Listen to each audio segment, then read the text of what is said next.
This is Kyle Field, home to the 8th-ranked Texas A&M Aggies, who will try to beat their longtime rivals, the Arkansas Razorbacks, for a 9th straight year. It's SEC Network football in prime time on Saturday night. Happy Halloween with Lauren Sisler and the College Football Hall of Famer Matt Stinchcomb. I'm Taylor Zarzer. This game is called the Southwest Classic. It is the 77th meeting. While Arkansas does lead the all-time series, as we said, the Aggies are on quite the winning streak. This game was played every year between the 20s and the 90s, restarted in the SEC, as you see, in the last decade, and it typically goes down to the wire. 5 of the last 6 have been decided by 1 score. Everybody knows about Kellen Mond, Matt Stinchcomb. What a treat he's been as the Aggie quarterback for the last 4 years. Near the top of the school record books in almost every category. Yeah, he's been electric his entire career because he's able to generate not only yardage as a passer, but also as a runner. He's been terrific, and we will talk more about him, as well as the incredibly opportunistic Arkansas defense, which it leads the country in interceptions, as you see the Aggies coming down the tunnel at the moment, getting ready for cadets. And here come the Aggies and the 12th man onto the field here at Kyle Field tonight. Great atmosphere on a perfect night for football. And again, Stinch, as we said about Kellen Mond, at the top of the record books, some wouldn't believe that, right? Johnny Football, they would think somebody else in Aggie history would be #1 in a bunch of different categories, but this guy's been terrific. It's the 4 years worth of a career for Kellen Mond. The 25 wins, he's going for 26 here tonight versus Arkansas, and the downfield passing has been better this season. He's been able to stretch the football down the field, stress defenses, and doing it with a lot of new faces at wide receiver. And we also know that when he needs to, he can get the ball moving with his legs as well. I hadn't seen it a ton this year. I expect to see a little bit more maybe here tonight. And at the very top in yards, completion attempts, but total yards, he can pass Johnny Football with a big game tonight. It could get tricky for him, though, against the new and improved Arkansas Razorbacks. They've been a turnover-making machine for Sam Pittman.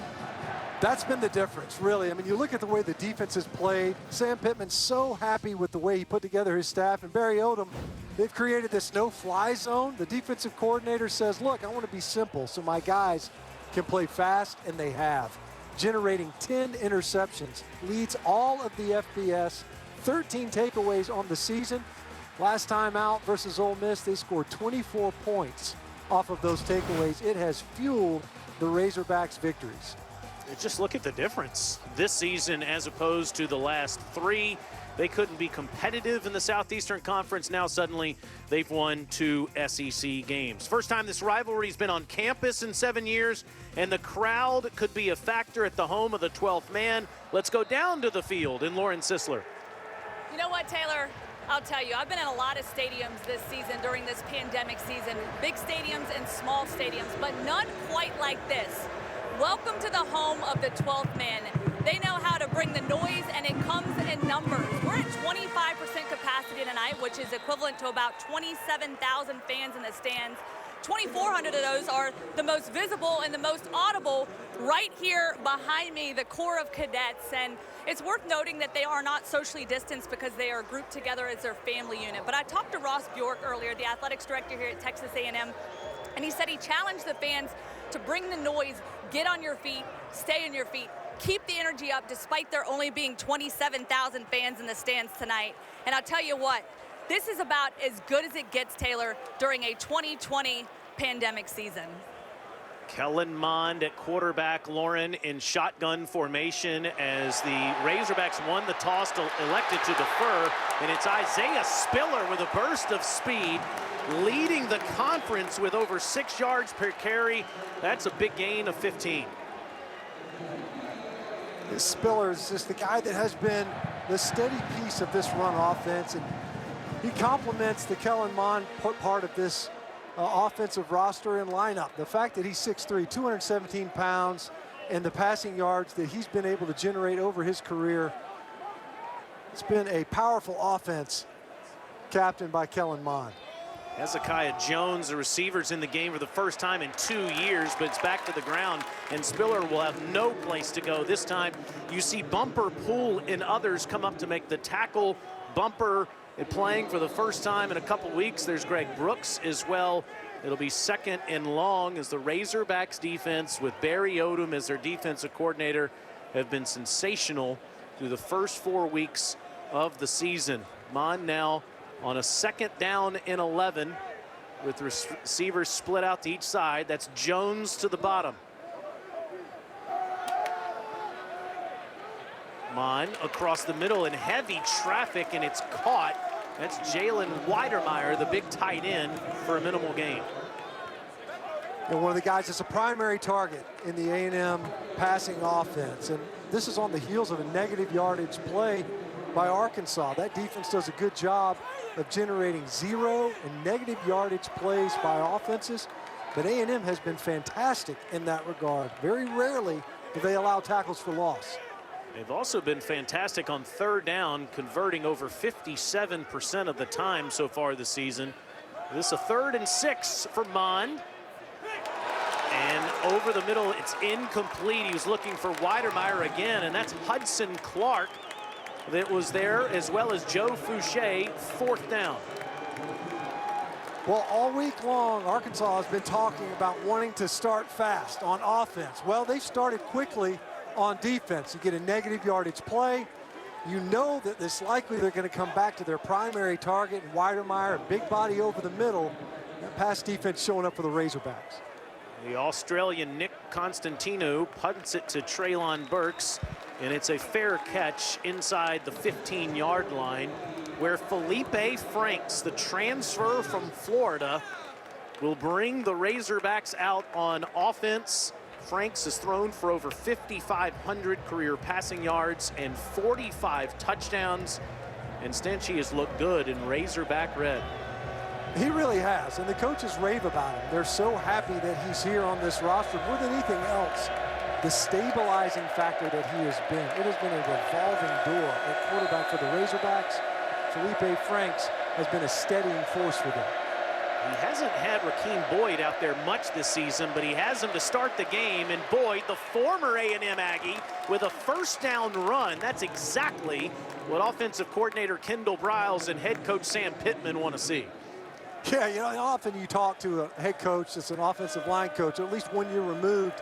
Sam Pittman said, we got to get the ball outside. We got to get Rakeem Boyd going. Check, check on play 1. It's a 10-yard pickup. Fake to Boyd over the top, and it's complete underneath as it's caught for a minimal gain, as you see DeMarvin Leal come up to make the tackle on Hudson Henry. It's 2nd down. 2nd and 2 after that 8-yard pickup by Henry, and Franks will go fast, throw to the sideline. It's a 1st down completion to Mike Woods as he gets out of bounds up near the 40-yard line. You know, Taylor, I think it bears mentioning, this is the first time Arkansas all season long has picked up a 1st down on their opening possession. Kendall Briles has clamored for his team to start quicker, believes you get that first, you're going to score on the drive, and across the middle on this play, it's Boyd. And Rakeem Boyd off to a hot start here in the 1st quarter. See their opening drives this year, Stench. It has been a struggle. They fixed that now, and it's obvious. You can see Rakeem Boyd feeling it early. And a fake to Boyd. Franks keeps himself. Franks breaking tackles inside the 35, and look at this extra effort. Franks fired up. 1st down, Arkansas. What a run by Franks, and a great read. You see the collapse, and they arc release Hudson Henry. You see 82 as he gets outside, gets his hands on Buddy Johnson, the leading tackler of the Aggies. 28-yard pickup back to the ground. Rakeem Boyd will get a couple. Franks no stranger to taking off against the A&M defense. He had a 79-yard run when he played for Florida 3 years ago. And he doesn't take off often stench, but he makes it happen when he does. There's a 2nd down and 9 inside the A&M 30. Franks on a design run again, and Felipe will spin down to the 21-yard line. It'll be a 7-yard pickup, 3rd and short. How about the C button by Felipe Franks? You just mentioned, yeah, he'll take off a run every once in a while, but he's not a known runner. There's not a lot of those, but you can see he stands up, fakes the screen to the right of the formation, then takes advantage of getting upfield quickly. Already 53 yards rushing for Arkansas. This time it's a pass, and it's out of bounds near the 15-yard line. It's Henry again, 1st down Razorbacks. A hot start for Hudson Henry. It was a key block on the Rakeem Boyd run to open up the game. Had a nice catch earlier on, and now once again targeted. You can see right now the Razorback offense able to get into their tempo offense, and right now Kendall Briles is a play caller in a nice rhythm. 9th play of the drive. It goes to Boyd again. Boyd with a burst of speed inside the 10, down near another 1st down. He'll be marked just short, 2nd and 1. Look at the explosion, and they knew this. Rakeem Boyd is the guy that can actually get loose. Traylon Smith has kind of been the drumbeat. He's been the breaker. Boyd is stuffed on a 2nd and 1. It'll depend on the spot there as Bobby Brown came up to clog the hole. But what a start by Rakeem Boyd in the Razorbacks. The senior from Houston, Texas, go over 2,000 career rushing yards tonight as he comes out of the game. Traylon Smith will come in on the 11th play of the drive, and it's a 3rd and 1. Razorbacks have to get just inside the 6.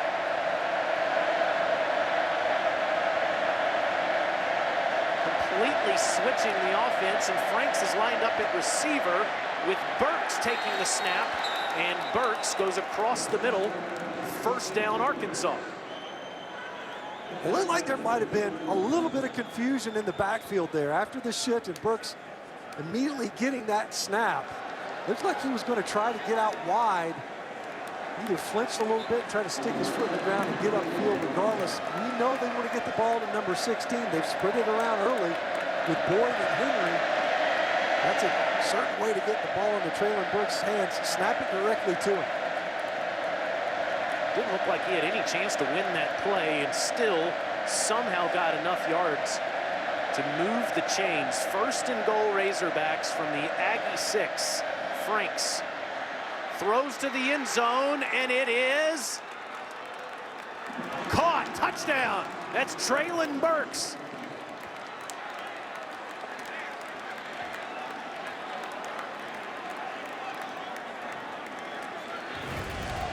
All week long, Sam Pittman talked about starting fast. You can't do it better than this. And Felipe Franks throws an on-target pass, well placed to the big body Traylon Burks.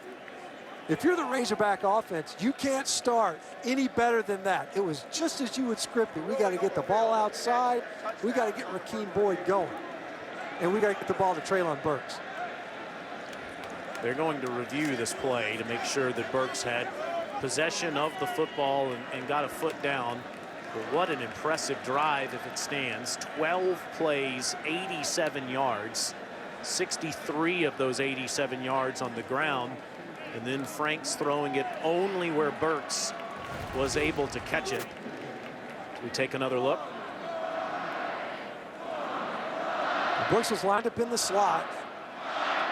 And he is going to be a physical mismatch for just about anybody working against Devin Morris.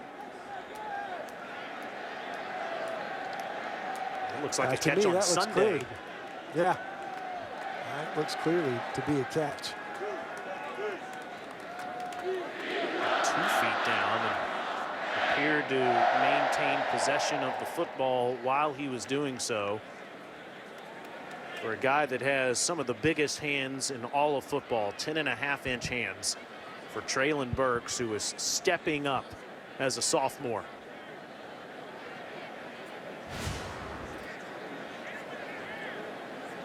So Mark Curls is tonight's referee as the call.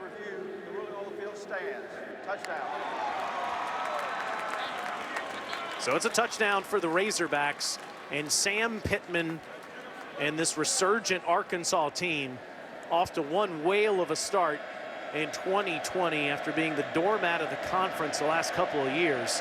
They are everything but that in 2020 as they fight near the top of the SEC West.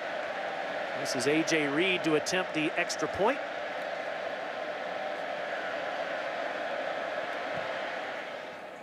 And that is his 70th consecutive extra point made. What a drive for Franks, for Burks, for Boyd, and the Razorbacks are on the board in College Station.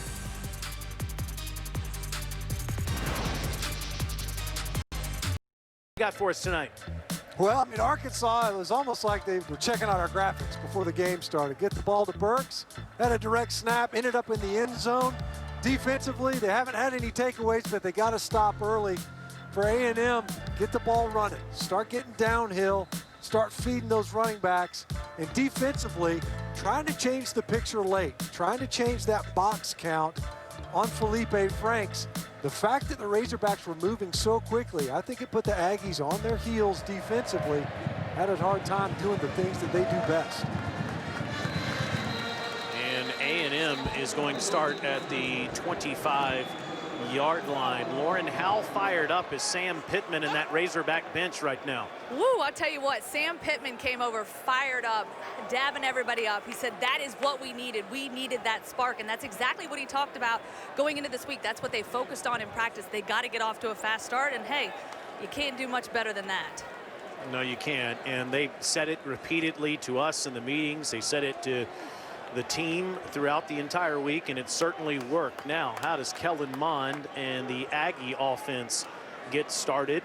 With Spiller in the backfield, it's Isaiah, the fake to him, and Mond will keep it, and that's a first down run for the senior quarterback.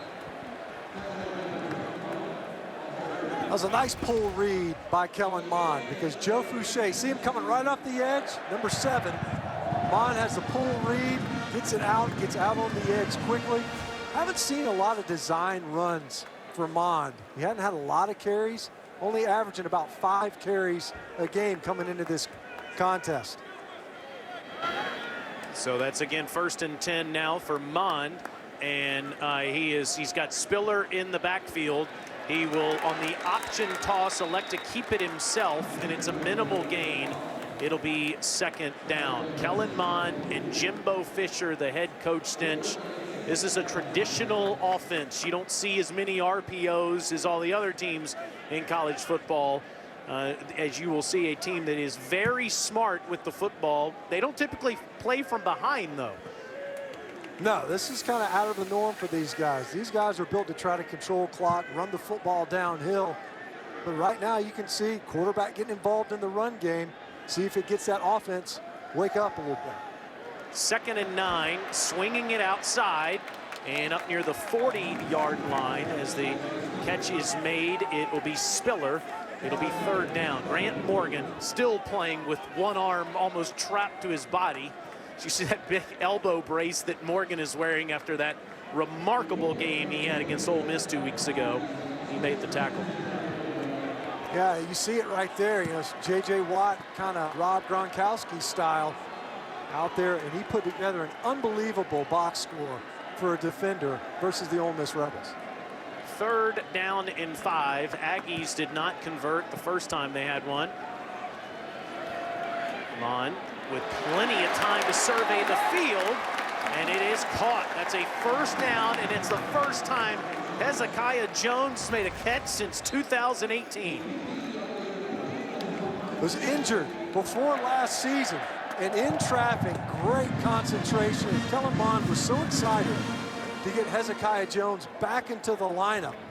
As you mentioned, he hadn't played a lot of football in about a year and a half, but he's a familiar face on that roster and one that was depleted by guys headed to the next level, injury and opt-outs. Hezekiah Jones, a welcome addition. Yeah, a lot of adversity for the Aggies at receiver this year. Spiller, he gets a couple. Kendrick Rogers and Courtney Davis are those players you're talking about that went pro. Jamon Osborne opted out.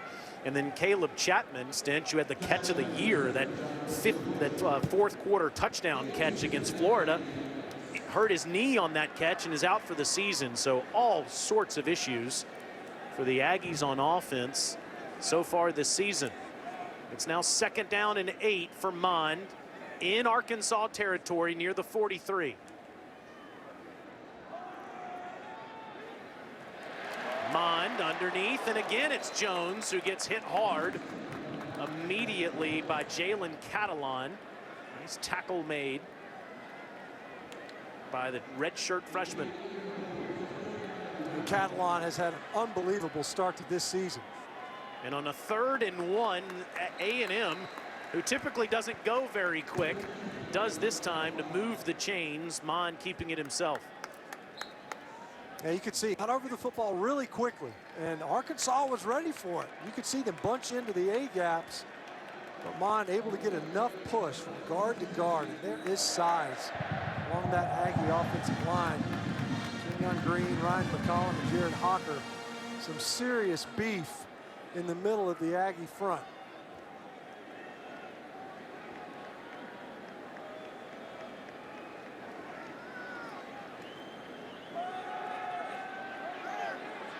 On will look down the field, and it is caught inside the 10 and towards the end zone. That's a touchdown. Anias Smith gets free, and Mond finds it.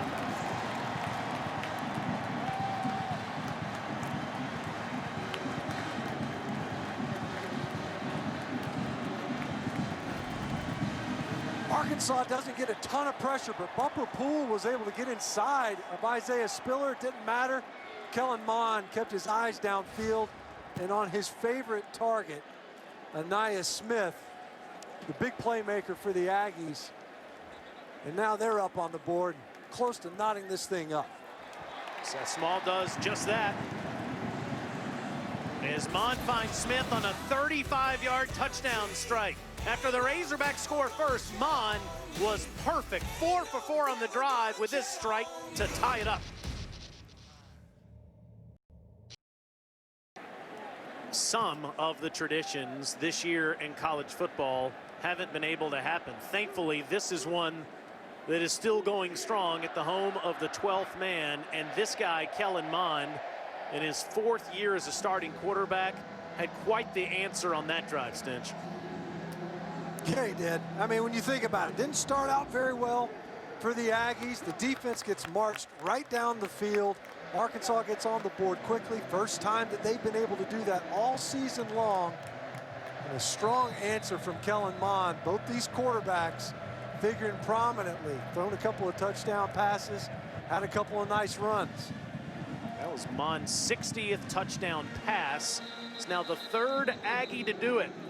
Time for the Razorbacks to get it back on offense with Felipe Franks at quarterback in just a moment. Well, I would say that's progress, huh? First 4 games couldn't get anything going on opening drives. The first one tonight was fantastic for Felipe Franks. 87 yards down the field with 5 first downs, culminating with a 6-yard touchdown strike to Traylon Burks. Felipe Franks so connected to the Florida Gators until this season, transferring to Fayetteville to play for Sam Pittman and Kendall Briles. Franks will go underneath to Boyd, and it'll be a loss of 1 on the play. Guy had a gruesome dislocated ankle injury last year versus Kentucky that ended his career at Florida, transferred here to Arkansas. He's had some of his behavior questioned, but man, has he shown some maturity. Voted a team captain as he hands again to Boyd, and Boyd will get a couple. I thought it was interesting what Frank said, Stench. He said humility is the first step to courage. A guy that is really trying to grow up as a young man. Well, he's certainly been a strong leader for the Arkansas offense and started off hot, 4 for 4 before this attempt. But this drive, it doesn't work. A couple of handoffs to Boyd for nothing, and then he gets flushed out of the pocket and throws it away. There's a flag down on the field, as that was Andre White that was pressuring Franks. That first down run was an inside run. So far, other than Franks keeping it, there hasn't been much running room in the center of that Aggie defense. Outside the tackle box, threw the ball away, out of bounds beyond the line of scrimmage. Therefore, there is no foul for ineligible downfield. 4th down. So after so much success on the first drive, a very quick 3 and out on the second.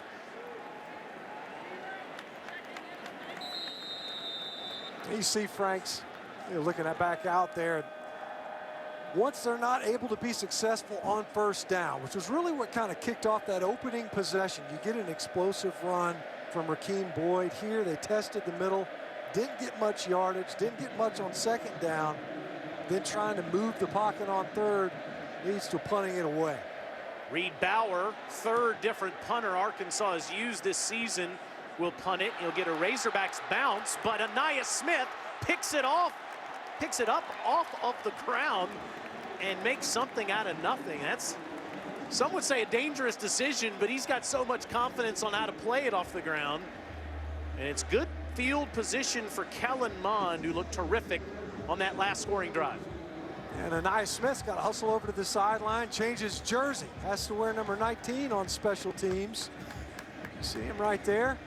Still got that number 0 hidden underneath there. And certainly they want to get him ready, get his headgear ready to go for him to get back into the lineup. Already made his presence felt here tonight with the touchdown grab.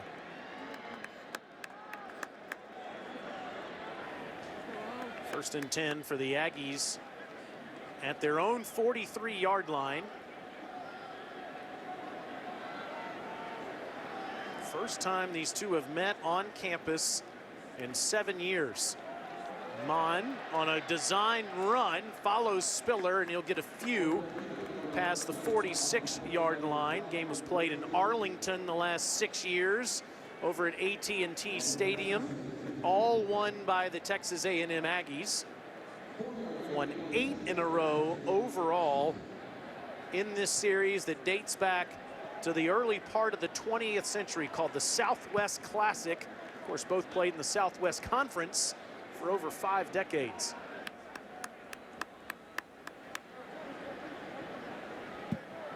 Now on a 2nd down and 7. More traditional I formation look, and it's Spiller hard running, and the extra effort will get him near midfield. Stinch, it's 3rd down. A pretty good push. We've seen it many times so far from the A&M Aggie offensive front. And I love the way Isaiah Spiller, if he doesn't see it, if he's not going to be able to get out to the edge, just stick his foot in the ground. Number to 0 for Texas A&M. As the officials were making it clear that Anais Smith, who initially had that 19 on the return, back to 0 as he lines up out wide as a receiver. Have to get just past the Arkansas 48 with the play clock running down. Mon underneath, and a flag will come in as Hezekiah Jones was the intended target. It was Busta Brown in coverage. Jones getting a lot of targets early in this game. Pass interference, number 21, defense. The penalty is a 1st down at the spot of the foul. Well, Brown might be a little bit rusty. Been out of the lineup, got there early. You could see it. See that left hand, the grab around. It happens a lot, especially when defensive backs are playing through a receiver. The receiver's between them and the ball. It's an easy call for the official, though, and I think it was more that left-hand grab as he came over the top of Jones. Well, and as you said, he missed the last 2 games with an apparent head injury. Good to see him back at full strength out on the field tonight. Goes as a 6-yard penalty, so the Aggies with a fresh set of downs at the 45, and it's a strike to Chase Lane, who's emerged as one of Mond's favorite targets. It's another 1st down. Yeah, Chase Lane was a guy that Kellen Mond mentioned as well in our call. A guy that they felt like they could get the ball to more often. Now they're starting to spread the football around a little bit. Early on, you've got 6 completions, 5 different guys on the other end of those completions. The previous play is under further review for potential targeting.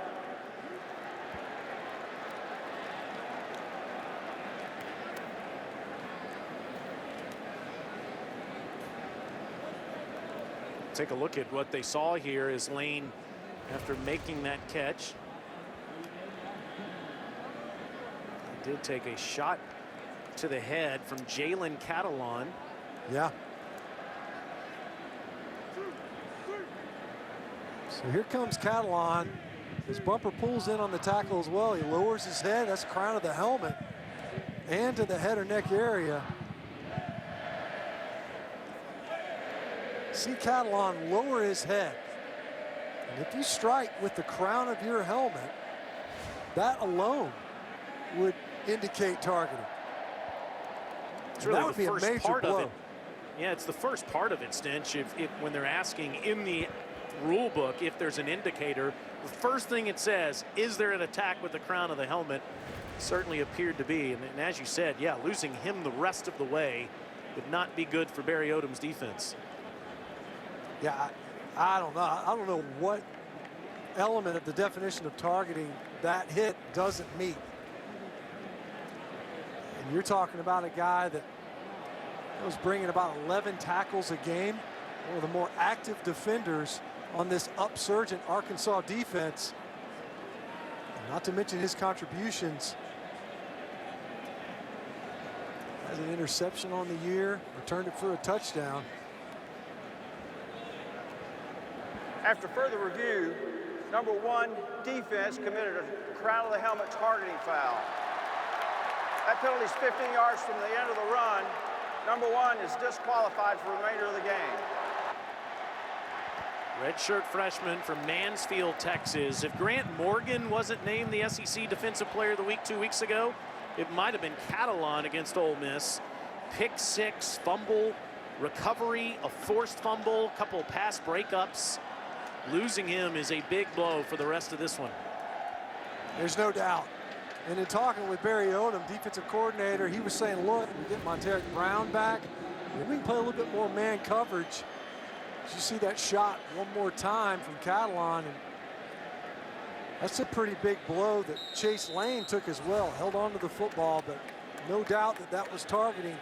Isn't ejected from the game. He's disqualified. Catalon can still stay on the sideline with his team, just cannot re-enter the game.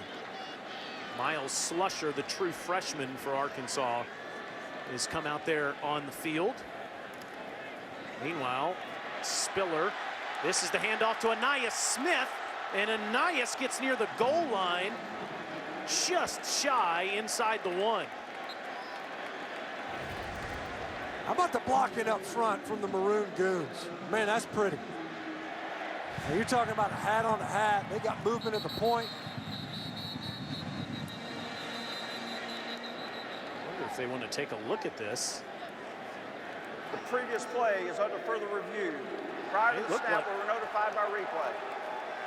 Reviewing the spot. Smith had the touchdown reception on the previous drive, and it's very close to a touchdown run. Ruling on the field as the runner was down short of the goal line.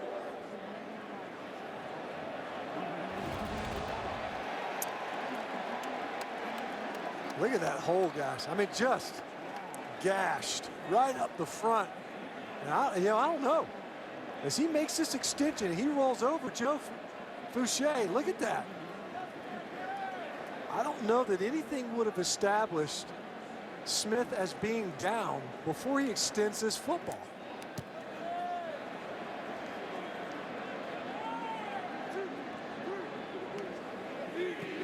Looks like a touchdown.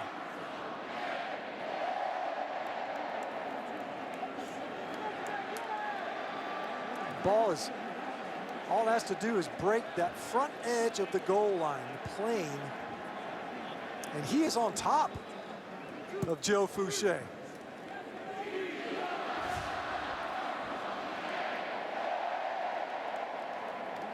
Jimbo Fisher wants to get Anais Smith the football around a dozen times. He got it to him 15 times against Mississippi State.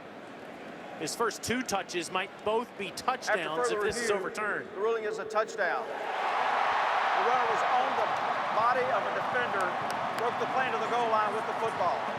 Please reset the game clock to 34 seconds. 34 seconds on the game clock, please. You know, the coaches were talking about it. You know, you get Hezekiah Jones back, some of these guys emerging at receiver, maybe they can get more touches to Anais Smith, who Jimbo Fisher told us last year before their bowl game, this guy is a natural ball carrier.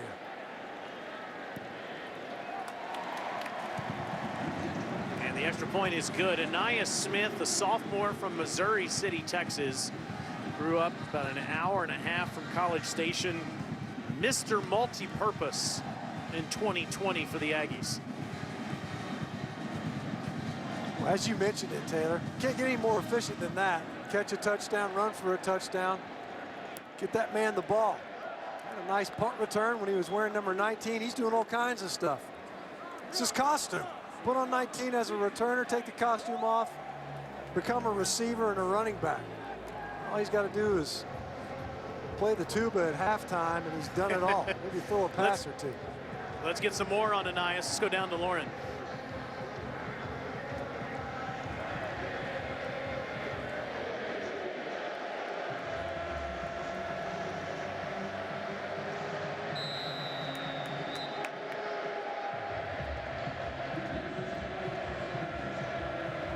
Okay, we'll get back to Lauren in just a moment.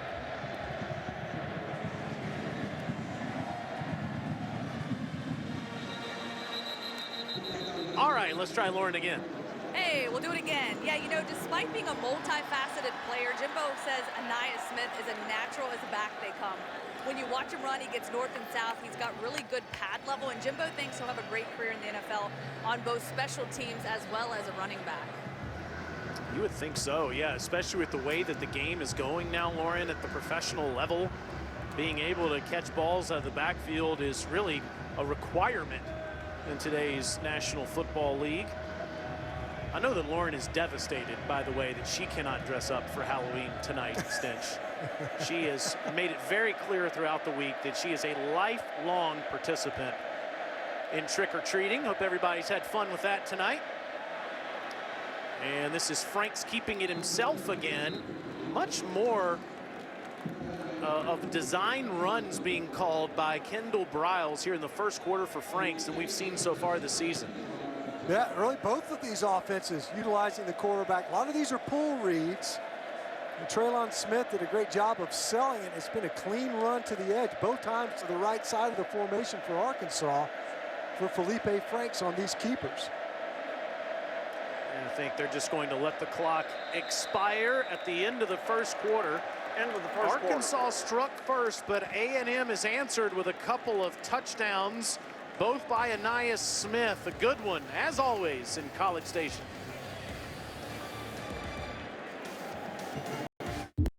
Only gets his dream job, Stinch, in Fayetteville, Arkansas. And he's just so well respected, not just by his players and his own coaching staff, but other coaching staffs. We've done a couple Arkansas games this year, and it's remarkable to me the comments that you hear from the opposition and how they view Sam Pittman and the job that he's been able to do so quickly at Arkansas. On a 2nd down and 2, Traylon Smith goes past the 40-yard line for a first down. He's got a couple of popular things that he says. Pittman, yes, sir. And when something good happens and after wins, he says, turn up that jukebox, as Franks turns it up on a pass to Burks into A&M territory. It was interesting what Pittman said about the Auburn controversial loss. He said the thing he hated the most, we didn't get to celebrate for 5 or 6 hours. They took that away from us. And that's what he hated most about that. Guy has become one of the most popular people in Arkansas. Franks steps up and is diving ahead past the 40, down to the 39, back down to Lauren. The confidence he has seen from his players and his coaching staff. There were a lot of questions when he arrived in Fayetteville. Can we win? Do we belong in the SEC? And he says his players are bought in. They know the answer is yes, and they're out to prove it. Pittman reiterated how proud he is of the mindset of his football team. It's really the walking the walk part is the thing the players seem to love most, as Smith stays on his feet, and it's a first down run, Stinch. You like the attitude of this team more than anything else. And Mike Elko talked about, the defensive coordinator for A&M. the way they play kind of embodies the mindset of an O-line coach. Shovel pass ahead to Treylon, and he is at the 31-yard line where he's tackled by Buddy Johnson. Razorbacks have had a two-headed monster at tailback with Boyd and Smith. Smith has come in to spell Boyd. Boyd missed the Auburn game with an injury. Treylon is a transfer from Arizona State, and look how effective they've been on the ground. A&M only gives up 75 a game, and the Razorbacks approaching 100 here in the early stages of the second quarter. This is Burks, and he is bottled up. Buddy Johnson and company are there. It's third down. Again, trying to get the ball to Burks, got it to him in the passing game. This time on a handoff and a fly sweep. Really well defended there on the edge. And of course, who is it? It's Buddy Johnson. Great read and ability to sift that out, get out under the edge and get Burks on the ground. Whistle comes in. Before the snap, first charge timeout, Texas A&M. Reset the game clock to 12:31, please. 12:31 on the game clock.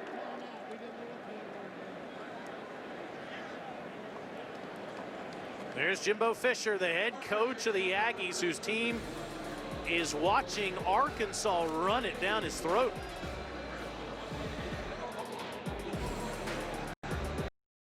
Jay Uiagalelei dodge a bullet against BC, winning. Michigan goes down today. Maybe the Texas A&M Aggies aren't out of this. We'll talk more about that coming up in just a little bit. 3rd and 9 for Franks. And Felipe is in trouble, and that ball is batted down, goes out of bounds. It'll be 4th down. You see the pressure there by that Aggie defense, forcing the 4th down. That's Tyree Johnson. Yeah, got there late. You know, it's Felipe Franks. He hitches once, and the clock ran out on him. Ended up collapsing the pocket from behind. It does look like that ball was clearly going forward. He didn't throw an empty hand. But Tyree Johnson able to get home on Felipe Franks to force a field goal. It's a 48-yard try by the 5th-year senior Duke transfer A.J. Reed, and he pushes it to the right. Reed has been automatic inside 40, but from 48 he can't convert. And the Aggies continue with this 7-point lead. Both of those touchdowns for A&M scored by Anias Smith, one on the ground and one through the air, Stench. Well, we talked about what an amazing performer this guy can be in both phases and in special teams. It was just demonstrated on the punt return. 1 touch in the ground game, 1 touch in the passing game, touchdowns both.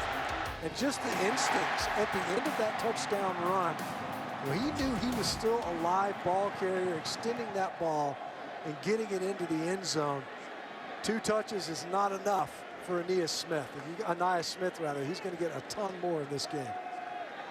Kellen Mond throws into heavy traffic, and Bumper Pool and Grant Morgan felt like they could pick that off. There was at least 3 arms involved in that would-be interception. Grant Morgan's got just the one. Bumper Pool's in there trying to haul one in.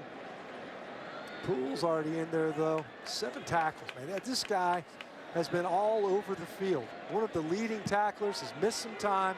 They didn't hit him during the bye week. They wanted to get him healthy. On Thursday of this week, they let him take some shots, and he has been game ready. 2nd now and 10. Back down to the ground, and Spiller gets the corner. 1st down run for Isaiah, but there is a flag down.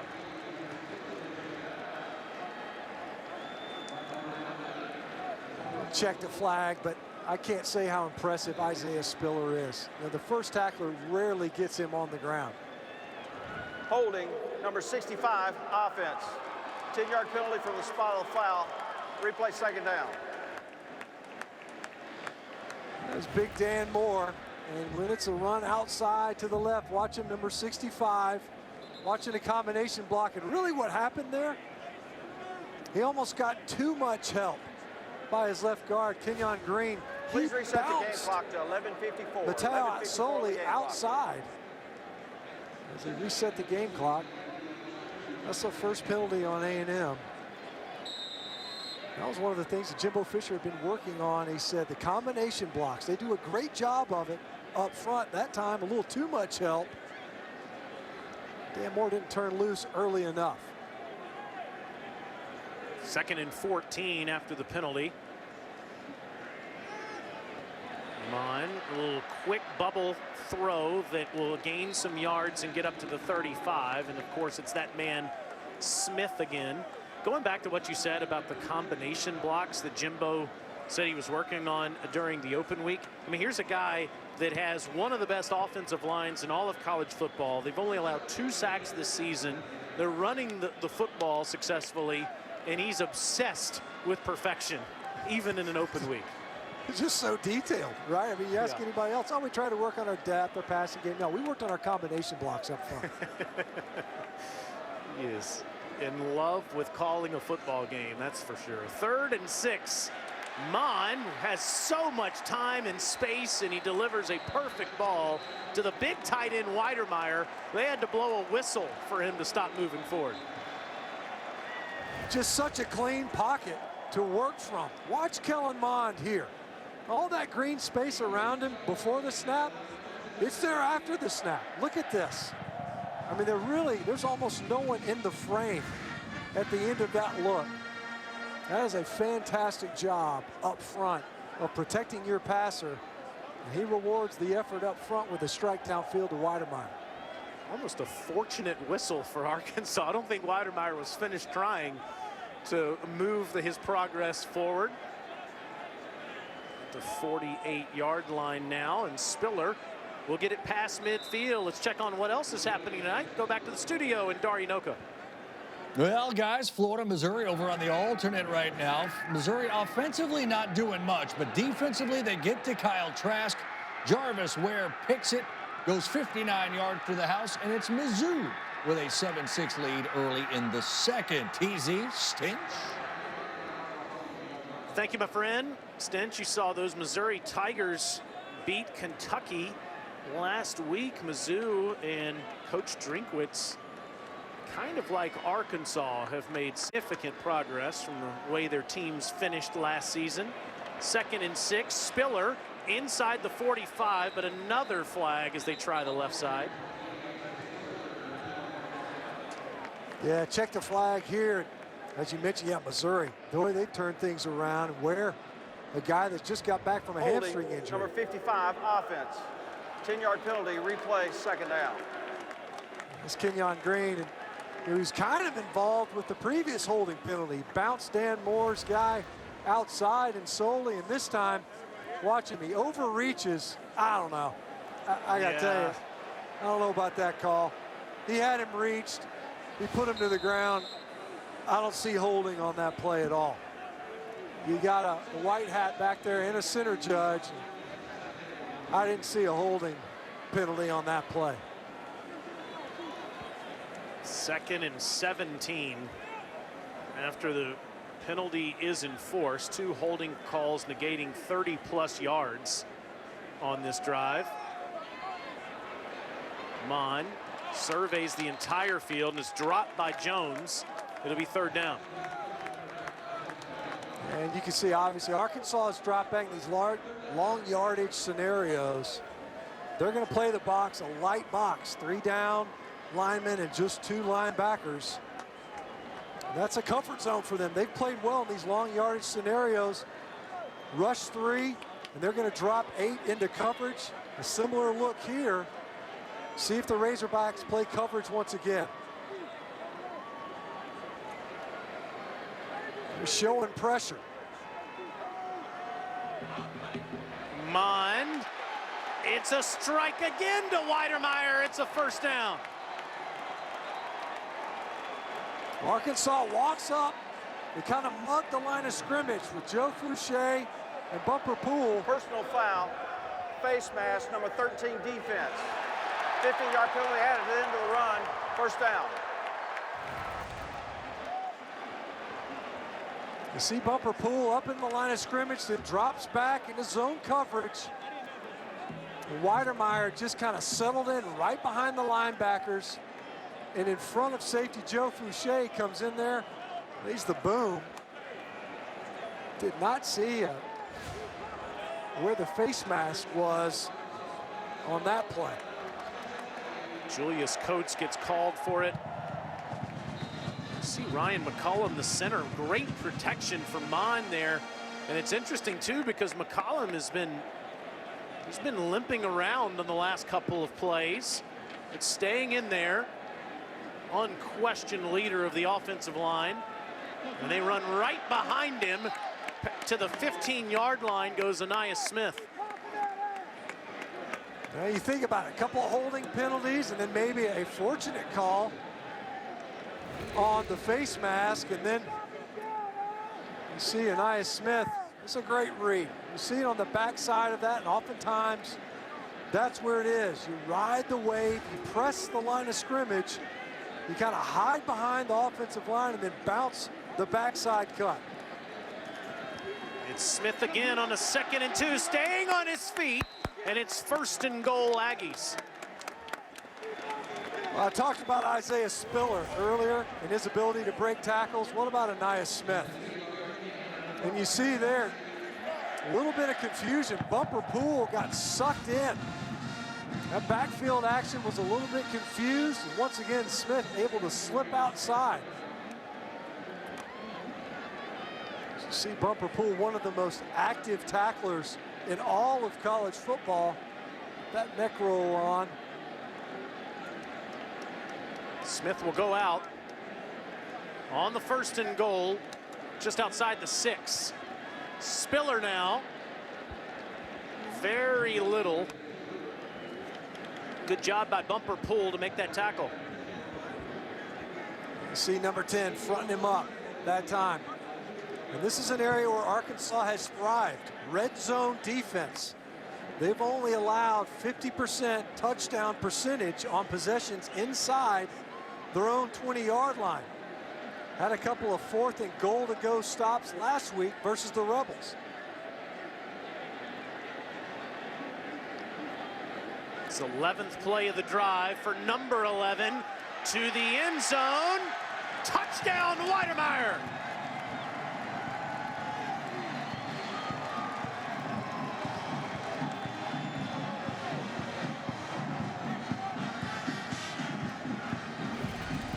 Pressure in his face this time. The pocket collapses inside out. Mon gets hit as he throws. Doesn't matter. It's a strike to Weidermeyer. Watch him take a shot. Jonathan Marshall working against Ryan McCollum. Didn't matter. He stood in there. He delivered. Jimbo Fisher. He talked about instilling toughness into this program. He's got some toughness demonstrated by his quarterback. Able to throw that football right where his guy could come down with it. 4. Seth Small's extra point. A flag comes in. Before the snap, false start, number 64 offense. 5-yard penalty, it's still a try. Weidermeyer, by the way, now is 1st in the SEC among tight ends with catches. This year he's got 23. Kenny Yeboah of Ole Miss has 22, including today's beatdown of Vanderbilt. Sophomore from Dickinson, Texas, where his father, Vincent, was an absolute star back in the 80s. His boy is a star in college in the 2020s. 3 catches for Weidermeyer on that drive from Kellen Mond, finishing it off with this acrobatic touchdown. All Aggies in the first half. Next 3 games. I want to see if Mr. Stinchcomb agrees with the FPI as the Razorbacks get it at the 25. What say you, my friend? Yeah, I don't know, man. I mean, to me, the way A&M has been playing and even the way they've asserted themselves tonight, 3 straight touchdown drives, you know, you have to wonder. I don't know that I think I like their chances better than 50-50 versus LSU, although they looked good a week ago versus South Carolina.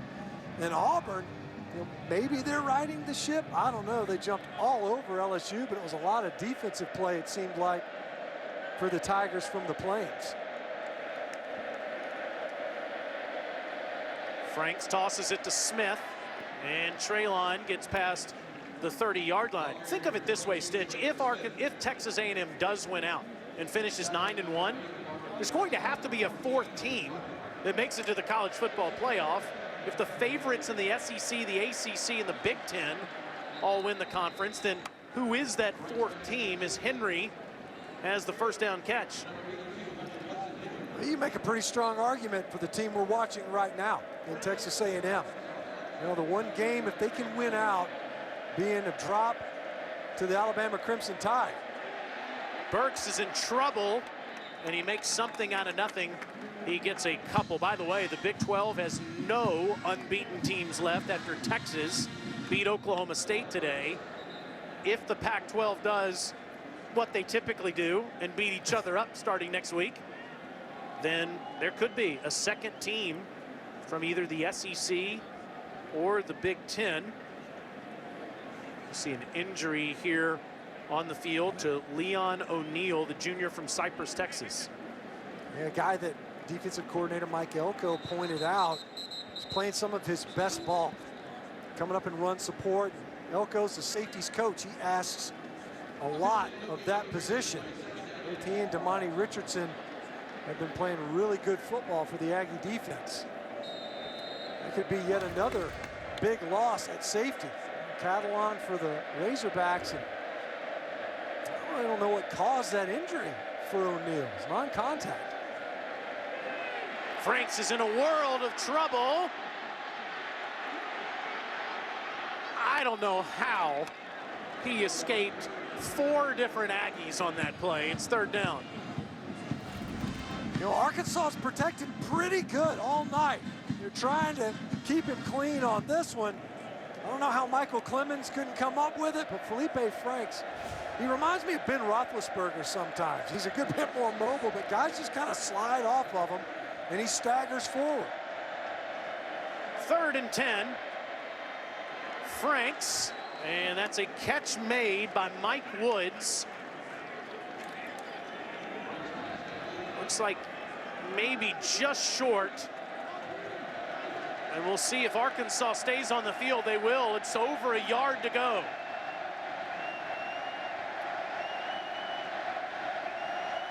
We should point out, Ricky Stromberg, who did not start the game at center, was quarantined. He's back in that lineup at center, number 51. As Arkansas seeks to try to convert on this 4th and 2, and does the 12th man impact their ability to change the play? Home run ball caught inside the 20 to Burks.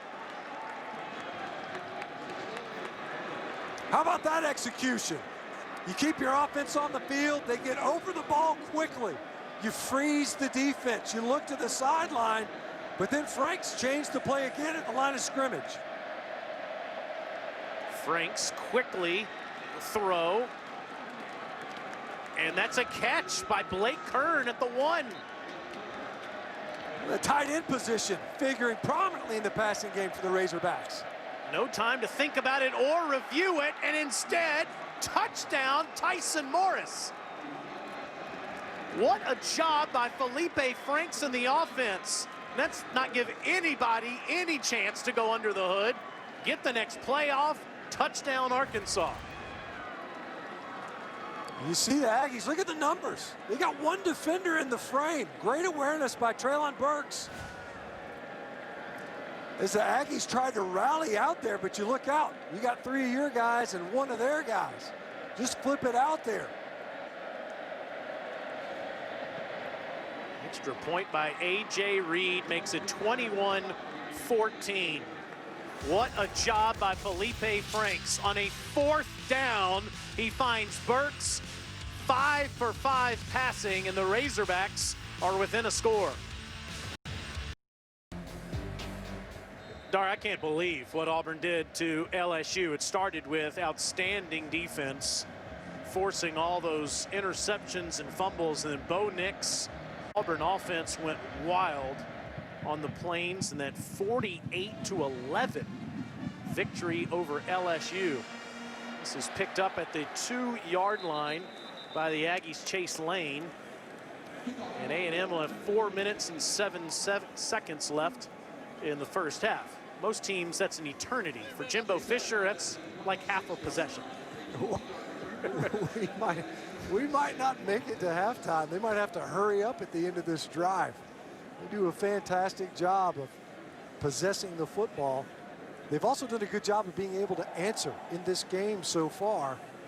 4th and 2, your defense thinks maybe it gets off the field. Instead, you give up a big play. Can your offense now for the Aggies come back and provide an answer? Well, they've scored touchdowns in their last 3 possessions, and Mon will try his receiver Jones, and he gets up near the 35-yard line, just short of a first.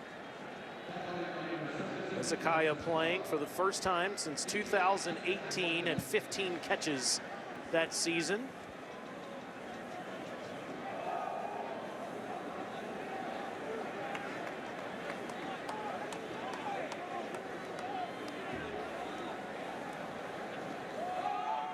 This is Spiller. Isaiah's tripped up. Greg Brooks makes the tackle. Spiller does get the first down. A shoestring tackle. It looked to me almost like Spiller was going to be able to break this once again. They just got such good feel for that backside cut. And you can see it. They almost hit that run straight downhill. Good job by Greg Brooks. He was the last guy left defending that backdoor cut. But not before Spiller could get the first. Mon takes off and slides, gives himself up at the 40. It'll be second down. You are seeing some RPOs now in Jimbo Fisher's offense. He credited James Coley, tight ends coach now for the Aggies, who was the offensive coordinator at Georgia as recently as last season for that.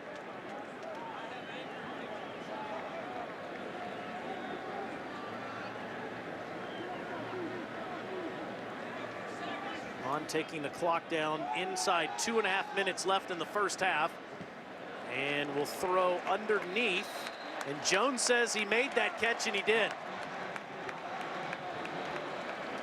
The 5th target for Hezekiah Jones, and a great job by Kellen Mond in the pocket. Pressured, and he had to slide to his right and then throw all the way across his body. You see the 2 Razorback defenders. It's pretty good concentration by Jones. You see the officials. They're measuring right now to see.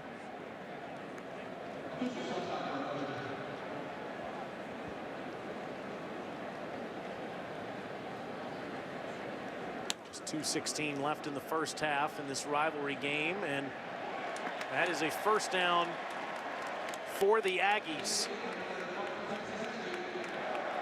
A great job by Mond. Yeah, right there to get that conversion, Taylor. I mean, we talk about how well A&M has protected. Well, part of that isn't always just a pristine pocket, although we've seen that. It's the ability of your quarterback to make a play. Sometimes it's throwing it away, but that time it was enough to get a conversion on a strike.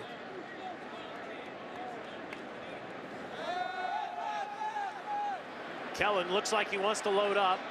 Doesn't like what he sees under, so he takes off, stays on his feet, first down. That's exactly what you were just talking about. A guy that has tremendous understanding of where everything is happening on the field and makes the smart play. Well, they tried to catch Arkansas running downhill. They run heavy play action, but they only rushed 3. The linebacker checked up a little bit. Nowhere to go with the football. Be smart. You're an athlete. Tuck it, run it, and get another 10 yards. Move the chains, and that's the athleticism we talked about on the top of this show.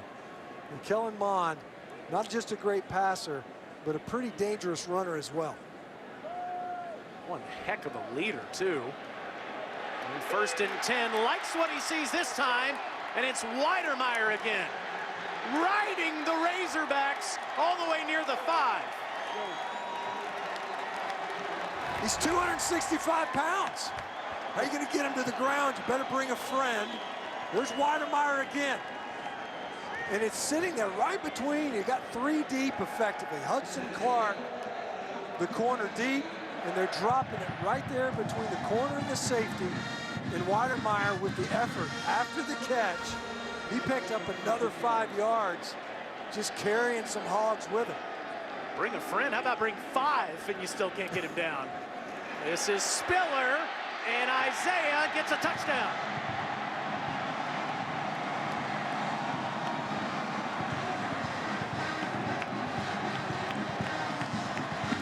There's your answer.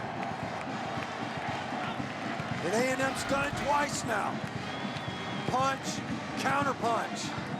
Isaiah Spiller again, finding it on the back door. We saw Greg Brooks make a nice tackle earlier in this drive. That time, nobody was denying number 28 in the end zone. He's done a great job all season forcing missed tackles. At almost 300 yards after contact coming into this game. And he's only padding his stats. 28-7 now is Isaiah Spiller and the Aggies having one heck of a first half, 4 consecutive touchdown drives, this being the latest. Matt Stinchcomb and Lauren Sisler. I'm Taylor Zarzer as A&M leads the Hogs, trying to win for a 9th straight time. Felipe Franks and the Razorbacks will have 1 minute and 13 seconds, starting at their own 25-yard line, and they do 3 timeouts. For the Aggies, it's been a 3-headed monster so far tonight with Mon, Spiller, and Smith. I mean, look at the 3 touches for Anais Smith, right? And he's got the 2 catches on the game, but Kellen Mond, some of those pull reads, he's done a great job carrying the football, a couple of scrambles on that last drive. It's just heady play. Guy's seen a lot of football, something that came up. We were talking with the Arkansas coaching staff. You just can't simulate experience. He's seen a lot of different things. Arkansas moving the football well. Also, I mean, look at this, and they're getting contributions from the quarterback position. It's Boyd back in the game, and Boyd, with that carry, is over 2,000 career rushing yards as an Arkansas Razorback.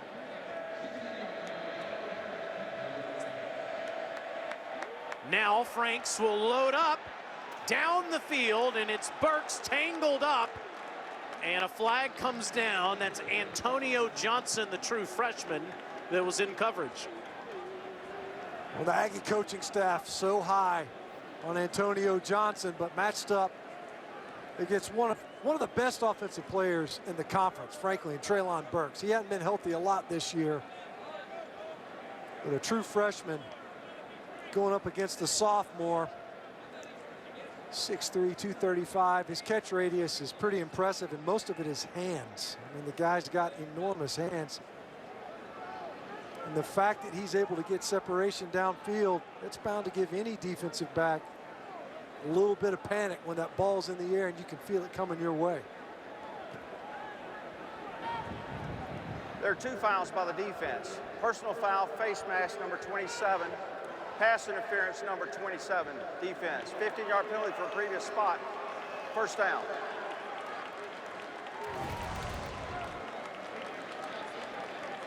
So you see the holding.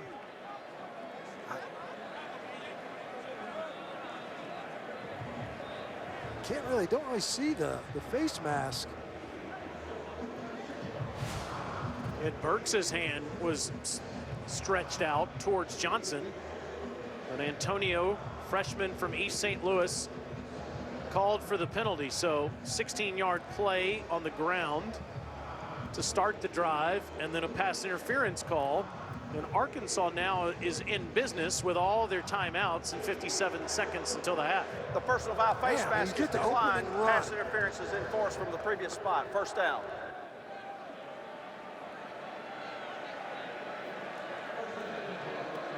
to spark this drive from Rakeem Boyd, who started out hot in this football game. And then you get the PI and the penalties. And you're no doubt excellent field position with plenty of time and timeouts to save.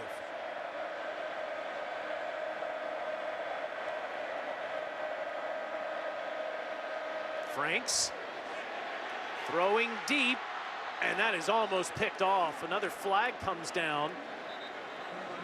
Damani Richardson and Leon O'Neal were the closest people to the football.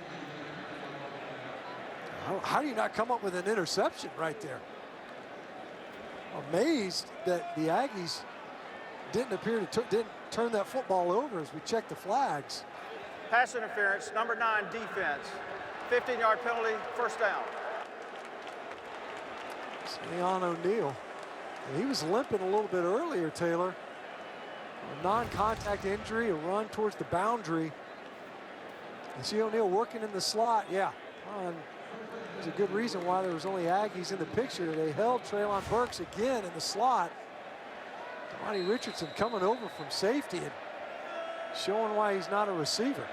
Why he didn't come up with at least the ball in his hands. 46 yards on 3 plays, 30 of those yards coming on penalties. Franks throws back to Henry, and right there with him to make the tackle is Miles Jones. First charge timeout, Arkansas. Play, and Arkansas 30-second timeout. Yeah, Miles Jones was all over that one. And you could tell, you could see it's a delay release. They want to try to sneak that tight end out. Looks like he's in the blocking scheme. Miles Jones wasn't having it. Really well played by the other number 0 of Texas A&M. Yeah, he's such a great tackler, Stinch, and such a great special teams player that's why Anaya Smith has to wear 2 different uniforms throughout the game. Jones is so invaluable that Jones has to change, or Smith rather has to change jerseys every time he's on special teams. Which is weird, right? Because Smith, if he's a punt returner, he's on offense now. I don't know why he wouldn't get to keep 0 and make Miles Jones. Why didn't he change it? Maybe it's because he was just out there on defense. He'd have to run over there and put his jersey on because he was already out on the field. One's a sophomore, one's a sophomore, one's a senior, and Jones is the upperclassman. 2nd and 15 now for Arkansas.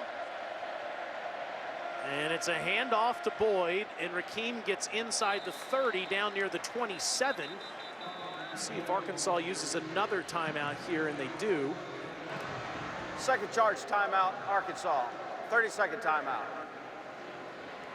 I think still plenty of time here, Stinch, to have a chance to maybe go for 6 points here instead of just end up with 3 before the half. Remember, Arkansas does get the ball first in the 3rd quarter. There's no doubt.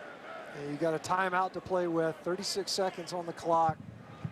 You see if you can't pop a run on that draw play. You're looking to get a conversion, obviously here on the 3rd down, but the whole field is available to you. You've got that timeout to use if you're thinking you want to go for it even. And right now, if you're Sam Pittman, Kendall Briles, the kind of first half that they've had, where they've been able to answer. They started out this game fast. This is exactly the way they wanted to. And as you mentioned, look at this football back in the 2nd half. How many points can they squeeze out of this possession here to end the half? Perfect world, you'd want to see scores on both of those possessions to get back in the football game before the Aggies have the football again. They've scored on their last 4 drives. Franks has been good tonight, 12 of 14 for 103 yards and 2 touchdowns. He's in trouble here, and he's going down back at the 32-yard line. Tyree Johnson wrestles him down. The 4th tackle for loss by this A&M Aggie defense. And you see it on the edge. Tyree Johnson just never bought it. He's unaccounted for, and Felipe Franks. Second charge timeout, Texas A&M. Getting rid of the 30-second timeout. He's under duress almost immediately. He's done a great job of avoiding pressure. Throw the football away. It was A&M that called timeout there as we take another look. Johnson, the junior Johnson from just got Washington, upfield. D.C. Yeah, great job getting upfield right away. Franks could not escape. Looked like he was going to seek to escape to his right. Tyree Johnson got upfield quickly, gathered himself enough to get Franks on the ground, who's done a good job of escaping. We've said a couple of times here in the first half. How did he stay on his feet? It's a little strange to see him staying on the field on that 4th and 13 because they are in A.J. Reed's territory. And after A&M calls timeout, Coach Pittman puts A.J. on the field. This will be from 49 yards. He missed from 48. Plenty of leg, but hooks this one. He pushed the first one and hooks the second one. And Arkansas comes up empty. What a huge play by Johnson. If you think about it, the negative yardage play, push this field goal attempt back just enough. Because you got to think, what, that thing's 3 or 4 more yards further upfield. And even if it is leaking to the left, by then it hooks inside of that upright. Instead, you come away with no points off of what started out to be a really promising possession. Steal some points right before half, and instead the Aggie defense able to get a stop. Statistically, it's a pretty tight game. Difference is, though, is Arkansas has had to settle for field goals on 2 possessions when they were in Aggie territory, and they came up empty both of those times. The difference between football. All right, Dari Noka, Chris Doring, Roman Harper, and Gene Chiswick have you covered back in the studio as the Aggies lead the Razorbacks at the break.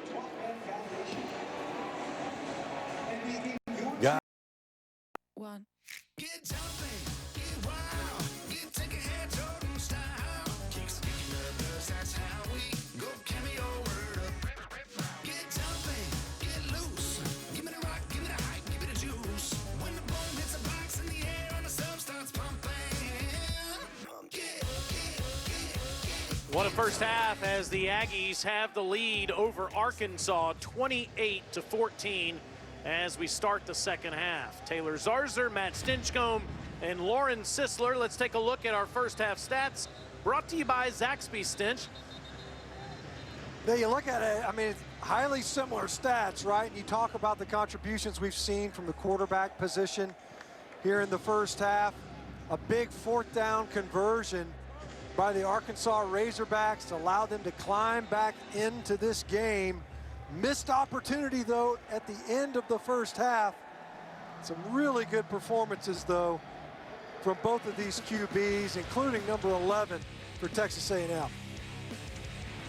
Mond has been terrific, 13 of 16 passing, 177 yards, and 2 touchdowns. With another 100 yards in the second half, he'll go over 10,000 passing yards in his career. And 90 to pass Johnny Manziel for the most total yards as an Aggie quarterback. But Arkansas will get it first, down 2 scores. For more on the Razorbacks, let's go down to Lauren. Yeah, so I talked to Coach Pittman, and he said, what we talked about coming into this football game is we got to get the first down, and they accomplished that. He said we just have to tackle better, get off the field on 3rd downs. He said it's obvious that both defenses aren't playing that well when they've only punted the ball each 1 time. He talked to the team in the locker room. He said the message is we're facing adversity. Let's come out. Let's change that. He feels they have a good chance of doing that out here in the second half. Well, they've moved the football, Lauren, every time but once tonight into A&M territory, scoring 2 touchdowns, coming up empty with 2 missed field goals by A.J. Reed. Felipe Franks, impressive first half numbers.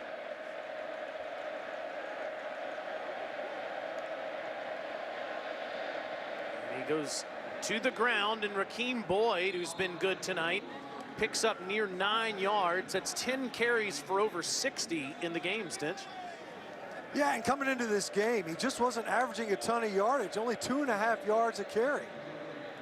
Gets the first down run here, moving the chains past the 35-yard line. Boyd had a terrific year last year as a junior, has been banged up at times in 2020. 3 straight carries for the senior from Houston. Spent a redshirt season at Texas A&M out of high school. Didn't work out. Transferred to Independence Community College for a year before winding up in Fayetteville. Now Franks gets a block from Boyd. No place to go as the pocket collapses. It's 3rd down. Not a second sack in this game, and you think about the one, a costly one right there at the end of the second quarter. Then here, another opportunity to get rid of the football. We've seen him do a good job of escaping pressure. You don't want to fall in love with that element of it, though. 3 defenders around you, unload that football, save the lost yardage. They'll give it to Michael Clemens, graduate player, as it's 3rd and 9. And that's caught by Henry, and the flag comes in as there looked to be helmet-to-helmet contact.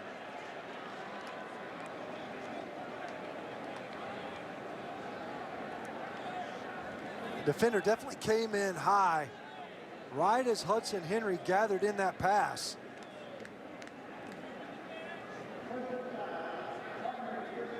Seven defense. The play's under further review. This is the true freshman, Antonio Johnson. We saw Johnson in the first half flagged for pass interference. It didn't look like he led with the head, with his head, but was there forcible contact to the head or neck area of the receiver? And that actually looks a little more damning than the first one. The shot to me from the defense's perspective, in the opposite end zone. And this look here.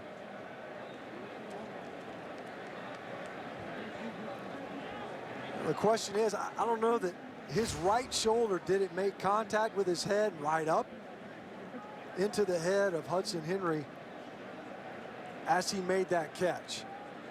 Well, I think you're exactly right. I think that's what they're going to be looking at here. The replay official tonight is Ken Switzer as he talks to referee Mark Curls. Because I agree with you, he did lead with that shoulder, but is the attack at the head and neck area? That, to me, is going to determine whether it keeps Johnson in the game or not. Yeah. And it's so tough right here because you see Hudson Henry, he's going down,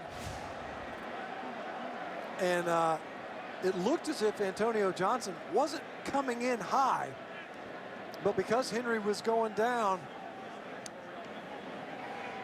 he ended up hitting him higher than he clearly intended.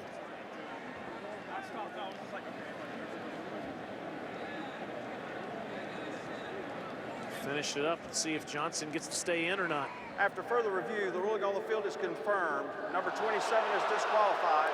15-yard penalty will be added to the end of the play. 1st down. So that means Johnson will miss the duration of this game and the first half against South Carolina next week. And a secondary now short-handed. And we talked about the true freshman earlier. The coaching staff brought him up, even in speaking with Buddy Johnson and Kellen Mond, have been impressed with his contributions, now unavailable for the balance of this game. Fake toss to Boyd. And Franks will fall down. The turf monster gets him just inside the 37-yard line. You know, sometimes always falling forward kind of gets you. He's got that forward lean, and the hash marks caught him right there. The right toe kind of stubbed right into the hash mark. Those lines are not raised on the field. Regardless, Franks did a great job at least gaining yardage that time. A little quick throw past the 30 to Henry, and it's near an Arkansas first down. 8 straight completions for Felipe Franks. Maybe that, if I come out of retirement for Halloween next year, Stench, if you let me out, maybe that's what I'll be, as a turf monster. You dress up as a hash mark?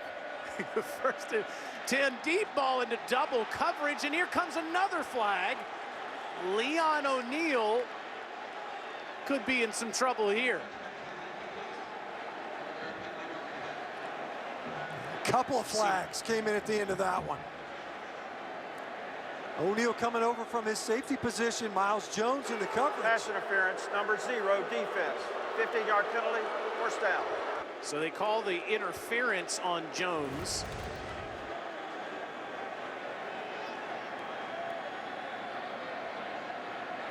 I see the PI. Leon O'Neal saying, I didn't do anything, and I think the officials would agree. You didn't. It was Miles Jones. That's what threw me off, is O'Neal was trying to defend himself for no reason. Instead, it should have been Jones pleading his case, and it gives Arkansas the ball inside the 15-yard line. Franks hands it off, throw to the end zone, incomplete. Burks was looking to throw a touchdown pass to Mike Woods. It was Leon O'Neal who rallied underneath this route. They had Burks line up in the backfield with Franks. Leon O'Neal is just trying to rally back to the open receiver, and Woods hit him in the back of his pads. You hear the 12th man. It certainly sounds like more than 27,000, but that's how many are in the building tonight, roaring at Franks. He drops the football as the exchange doesn't work with Boyd. Lucky to get another play. The quarterback doesn't press it into the belly. Oh, they just missed the mesh point. That's on Rakeem Boyd. Did you see Felipe Franks? He's reading the defense. He's not bringing the ball to the ball carrier. The ball carrier has to come to the ball. He has to make the mesh point. That time, Boyd didn't get in tight enough to Felipe Franks, and the ball ends up on the turf. Largest crowd in college football in 2020, 3rd and 11. Dump off to Boyd. There is a flag down, and Rakeem is down near the 6.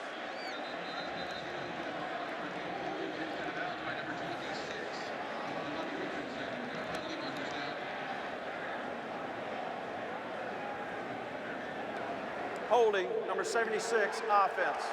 10-yard penalty, replay, 3rd down. That's the big left tackle, Myron Cunningham. They're trying to get Boyd across the formation. Yeah, Cunningham, he just kind of hog ties Tyree Johnson around the neck. Gets spun around like that. And sometimes, you know, when you're anticipating a quick throw, you don't set deep enough. The ball's still in the quarterback's hands. You panic a little bit there towards the end. It backs up your offense. 3rd and 21. Hogs have to get near the 5 to move the chains. And they've got a kicker who's missed 2 field goals. Traylon Burks just above the hash mark, between the hash and the numbers, and the Hogs want to take a look at this thing. First charge timeout, Arkansas.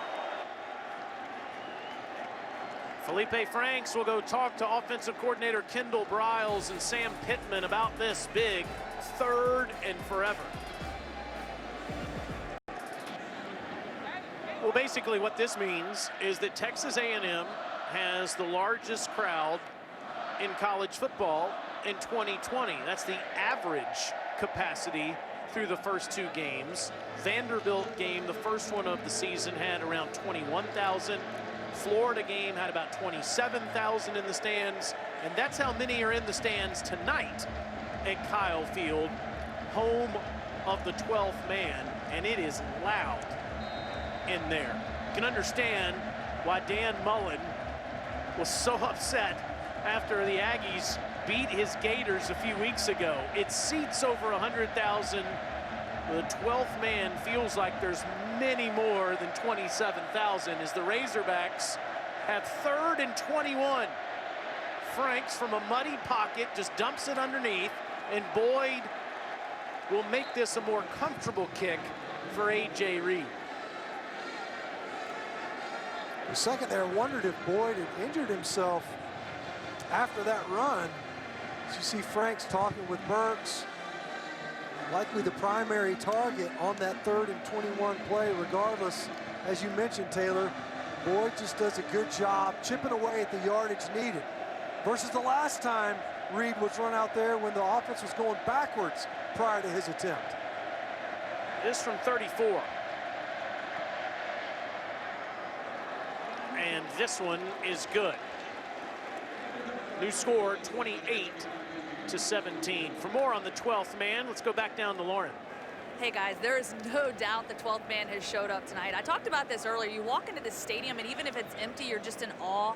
It's beautiful to see, but then when you fill it with 27,000 fans, I'm pretty sure that is magnified tonight. They are all on their feet. Of course, it's Halloween. People are dressed up, and the core of cadets bringing another level of energy in here. But it's hard to say that there's only 27,000 fans in here. On one side of the stadium, it seems like there's a lot more. On this other side, not quite as many, but I'm telling you, the energy in here is real, and I think it's really going to help Texas A&M here in the second half as Arkansas tries to make a comeback. It really is unique, Stinch, that in 2020 you have to get adjusted to a crowd being involved in a stadium. Yeah, I mean, how active do you have to be when there's, what do we say, 20-something% of the overall capacity? So just imagine this place when it's actually full. But if there's ever a fan base that can impact a football game, that embraces their role quite literally as the 12th man, it's Texas A&M. And they've got 50 different activities going on during the game. Place sways when it's full. As we found out, calling that 7 OT win the Aggies had over LSU 2 years ago. They finally get the football on offense. Feels like they haven't been out there in an eternity because Arkansas finished the first half with the ball and started the second half with it. But Kellen Mond, when he was out there, was terrific. He was. And, you know, we talked about some of the passing, Nia Smith emerging. But Kellen Mond, the way he was able to manage the pocket at times, scrambled when he needed to, but also in some of the pull, the reads that he has in the run game. This is Spiller, and Isaiah gets up near the 30-yard line. 10th carry for Isaiah, now 44 yards. He did have a touchdown run in the first half. You know, Spiller coming into this game, you could make a pretty good argument.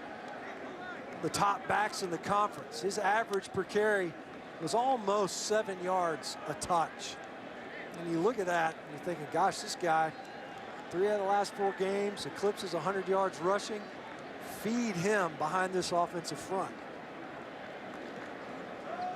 He's gone over 100 in all the wins. He's going backwards here, as that was snuffed out by Julius Coates and the rest of the Razorback teammates. Big Jonathan Marshall. I mean, we were wondering about him in this game. He's done a great job this season at a key spot for the Razorback defense because they spent so much time trying to control the run game. As you see Spiller limping off the field, that is pretty significant, to say the least. And you've got Nia Smith. He's not an every down back like Spiller. We also have Devon Achane that's in there on this 3rd and 8. Mond has a first down throw past the 35-yard line as he finds Hezekiah Jones making his return to the Aggies tonight. You know, talking to Kellen Mond, he said, you know, I think I'm throwing the deep ball better this year than I have before. It's the intermediate throws, the consistency there that I've wanted to improve. Tonight, I think we can say we have seen a largely on-target and on-time passer in Kellen Mond. Part of that's a function of the protection that he's largely gotten. A-Chain gets the toss. And Devon is near the 40-yard line. True freshman from Missouri City, Texas. Let's go back down to Lauren. Yeah, you know, Jimbo Fisher said that Kellen Mond has improved in so many ways, especially his understanding of the game, his checks in both the running and passing game. But he's also become much more of a vocal leader, which Kellen says was all part of him realizing his role and watching how other guys around him on this football team became leaders. Yeah, and there's no question that the leadership, especially when you've had opt-outs, 5 of them as Texas A&M has, it's a big factor this year. Another completion to Smith. First down, Aggies. Right over the football. I mean, we're seeing some of these routes, especially as they center up over the formation. You're seeing Kellen Mond delivering strikes in the middle of the football field. And once again, Ainias Smith showing his versatility for the Aggie offense. And what's been impressive to me, Taylor, in this game is that when Arkansas has been able to move the football, which has been often in this game, the Aggie offense has been able to come right back out there, not only establish drives, but capitalize on those drives to be able to answer. Kellen has plenty of time to get this one to Lane.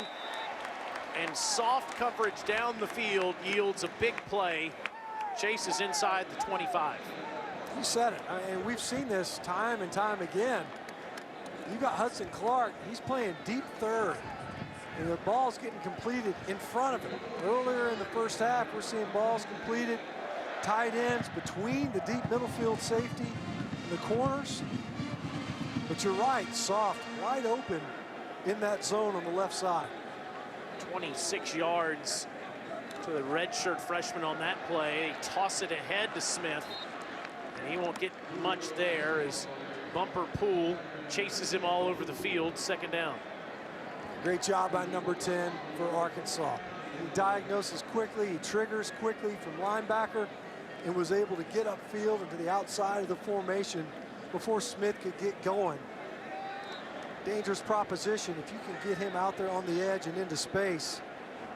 Number 10 already in Bumper Poole with 11 tackles in this game. And 20 against Mississippi State. It's everywhere. This to the sideline. And caught again by Lane. There's a few words for Hudson Clark. It's third down. Yeah, telling Hudson Clark about it a little bit. Just earned his scholarship at the end of the season, they announced. Walk on this year. Had 3 interceptions last time out. This time, Chase Lane, a guy who is starting to emerge among that wide receiver group. See Clark going to follow him over there to the field side.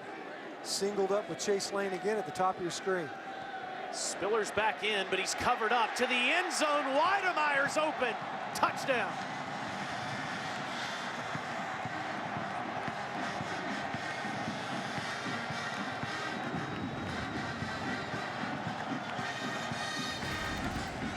There's some pretty good tight ends in this conference.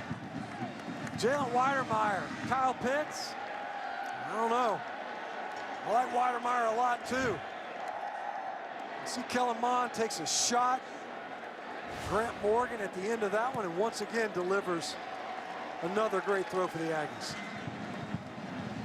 Kellen Mond has the most total yards in Aggie history with that touchdown pass to Weidermeier, passing Johnny Manziel. All Aggies tonight. Accomplishment, and frankly, you know, if Kellen Mond really wants to do it, come back next year, man. Keep it going. This year doesn't count, right? So maybe a little bit of an asterisk. He'll definitely finish well north of 10,000. Caden Davis has been kicking it into the end zone all night. Let's get a studio update from Dari. Yeah, guys, it's Wow, how about that? So some hostility there between the Tigers and the Gators, and that wasn't just like everybody's talking either. I mean, that was aggressive in the middle of the field with some punches being thrown, so we could get some news on that in a couple days. Time for Felipe Franks and the offense for the Razorbacks to dig out of this hole, and lowers the shoulder down to the 29-yard line. It's second down. A nice run again by Felipe Franks. And it looked like he nicked up Leon O'Neal there at the end of his run. Pretty physical finish there towards the end. And O'Neal probably just took a helmet to the shin. I'm sure he'll be fine. But Franks again with that pull read and able to get out on the edge and pick up positive yards. Boyd, first down for Arkansas. Back to Franks for a moment. Here's a guy that has been starting in college football games now for 4 years. Had that terrible injury last season against Kentucky. Decides to transfer to the Razorbacks, and very quickly has become the leader of the team. Boyd will get a few more. And people wondered about that, Stinch, given some of the ups and downs, some of the controversies with his antics on the field. How would he behave? How would he handle being the quarterback of the Arkansas Razorbacks? The answer, he has been sensational, and he has been a perfect guy on and off the field for Sam Pittman. Well, if there was a program that needed some level of stability, a veteran presence, it was Arkansas, and Felipe Franks has provided all of it. 2nd and 7, he throws underneath, incomplete, trying to squeeze it in there to Trey Knox. Let's quickly go to Lauren. Hey guys, Franks has a lot of qualities about him: arm strength, accuracy. Now where he can improve his tempo, protecting the football, being smarter. But OC Kendall Briles said he grades him very hard, and he just needs to clean some stuff up. No mental errors, but he loves his mindset and his winner-like qualities. He does not seem ever rattled by any stage he's in. He did get deflected by Aaron Hansford on that last play. 3rd and 7, and this one is thrown a bit behind Henry. It's 4th down. A little bit behind, coming in hot. Hudson Henry has had himself a pretty good night. Not a ton of yards, but he's come through in the clutch a couple of times. Number The 0, best production Texas that A&M he's is now had in wearing his number career 19. Number 0, A&M wearing for number Hudson 19. Henry. But not on this one, as he kind of settles down, and Henry wants that one back. A little bit behind him, sure, but the defense is rallying from the middle. Buddy Johnson was coming. Had a chance to make the conversion, just couldn't get a handle on it. It's just the 2nd punt of the night for Reed Bauer. As Anais Smith switching jerseys again, and he'll be tackled past the 30-yard line. Aggies have been terrific on offense all night, as we have a late flag coming in here.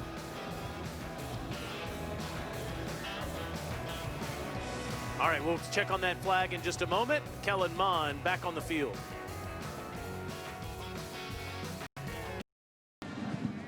A&M offense has been outstanding so far tonight. And a lot of guys up front are responsible, playing almost as terrific as Mr. Stinchcomb did back in his college football days that led to the Hall of Fame and a 1st-round draft pick. They gave up 2 sacks in the first half against Vanderbilt in the first game of the season. And they haven't given up any since, protecting Kellen Mond. 1st and 10. Their own 32. Mond, look at all that time to throw the football, and to the sideline. It is incomplete. 2nd down. How about those maroon goons, Stitch? How about that jersey of Kellen Mond? I mean, the guy's run all day, and he still looks pristine. Did he change at halftime? Because they keep him clean. I mean, it's been really impressive. When you think these guys haven't given up a sack in 16 quarters, 16 quarters. It's 284 pass attempts before that one. Can't say enough about the way they work together. Because you look at them and you think, does any one guy really stand out? Yeah, I mean, there's some big ones. They all stand out. They're all 300-plus pounds. They work so well together as a unit, not just in protection, but in the run game as well. 2nd and 10 after the incompletion, and that's underneath to Smith for a couple, Lauren.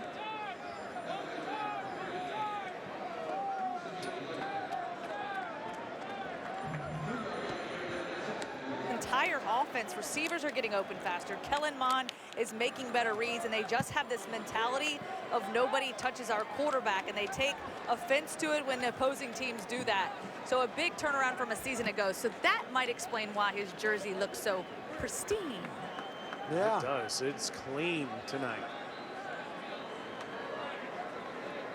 Let's see if Mond can move the chains on this 3rd and 7. And yes, he can. Man, that was a bullet. The ball does come free at the end as Smith. Let's see if they say he was down.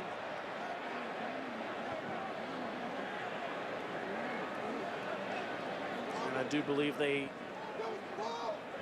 will keep the football with the Aggies.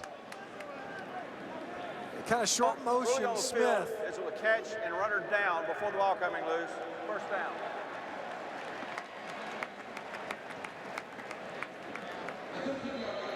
You see go down, hit the ground. Back of his numbers are on the turf by the time that ball comes popping out. Another conversion and another well-thrown football from Kellen Mond. You can see, you know, with Hezekiah Jones as well, I think coming in here, the wide receiving core becoming more and more dangerous for the Aggies. Spiller, incredible ability to just weave his way through traffic there. Bumper Pool makes another tackle. Yeah, you know, sometimes you look at backs and they like to dance. They'll dance all the time. And you're sitting there going, hey, man, eventually we got to get downfield. Put your foot in the ground, start gaining some yards. That time Spiller did a great job, to me, of showing patience. Sometimes you'll see a back, and they'll do one of those little quick jumps, like a quick little stutter step. They're setting up a block for the guys in front. First down run. How about they step back and move back towards the middle of the field that Spiller made? Let's hope he's okay. I think he landed on the football at the end of that one. Well, maybe not. The way he's kind of limping. He almost looked like DeAndre Swift of the Detroit Lions with this one-step cut. Watch this. That cut brought to you by the Orthopedic Surgeons Association of America. And that was wicked. That foot in the ground. It always makes me nervous. It's a 1st and 10 as A-Chain gets to get a few reps. And look at the freshman go! Touchdown!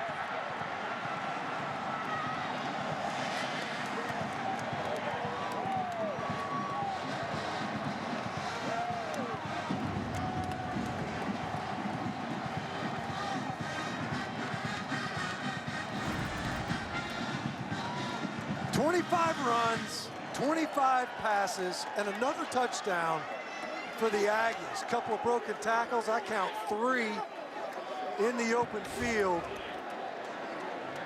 See why A-Chain has really caught the attention of this Aggie roster.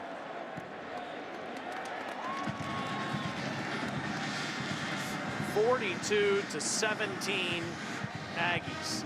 I understand why the RPOs and the quick game was brought into college football.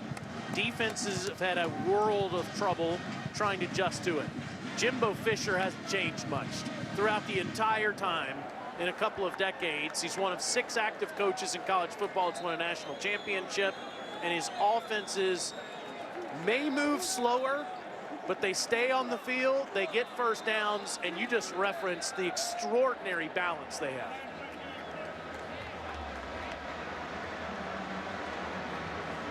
Yeah, you said it, Taylor. I mean, he's happy to add wrinkles, but the guys won a lot of games with what they do. And there's no doubt the Q run game gets in there, and they'll go tempo and mess around with that some.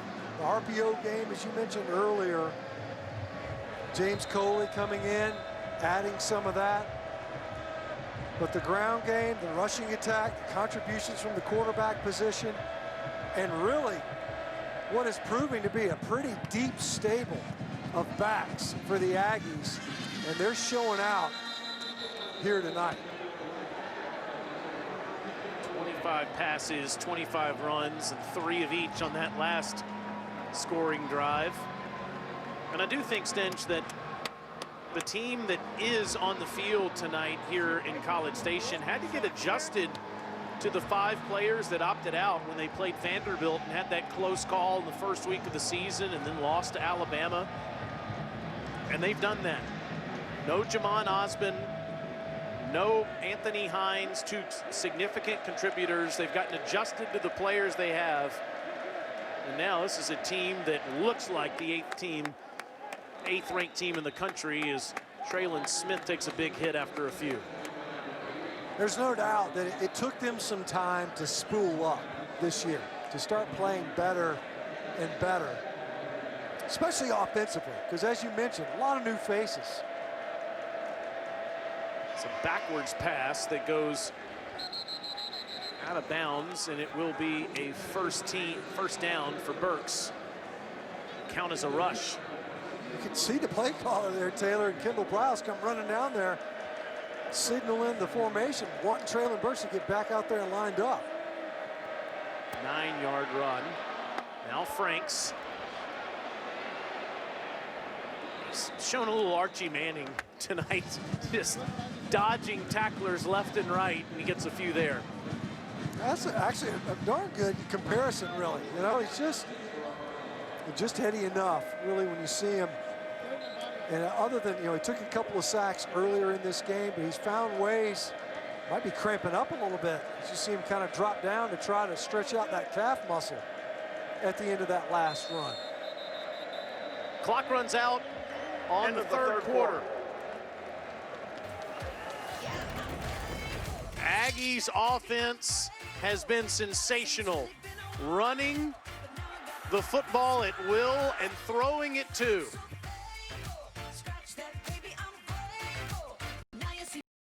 They get back into the end zone with Spiller. And this is live now with Franks, who was cramping at the end of the third quarter, but takes off again. And you see him very quickly get another football in there because Kendall Briles wants to go faster than anybody. Yeah, you know, after cramping up like that, you expect him to kind of waddle around. Instead, he ends up getting a carry. 28-yard run and then a strike to Mike Woods, and just like that, the Razorbacks are down to the Aggie 15. And this is not just a function of the scoreboard, right? This is their default setting. This is where they want to get those gateway first downs. They want to stand on the gas. Smith runs right back at the heart of that Aggie defense, and big Bobby Brown is there to make the tackle. That time they were trying to get to their counter run, something that they haven't been able to get going tonight. And they were expecting to have some success running some of their counters, pulling their offensive linemen because of how active the Aggie front is. And that time, Bobby Brown was waiting in the backfield.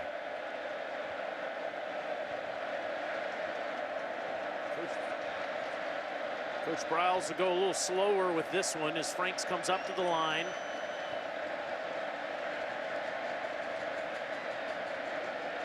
Design quarterback run. Again, the heart of the Aggie defense doesn't budge.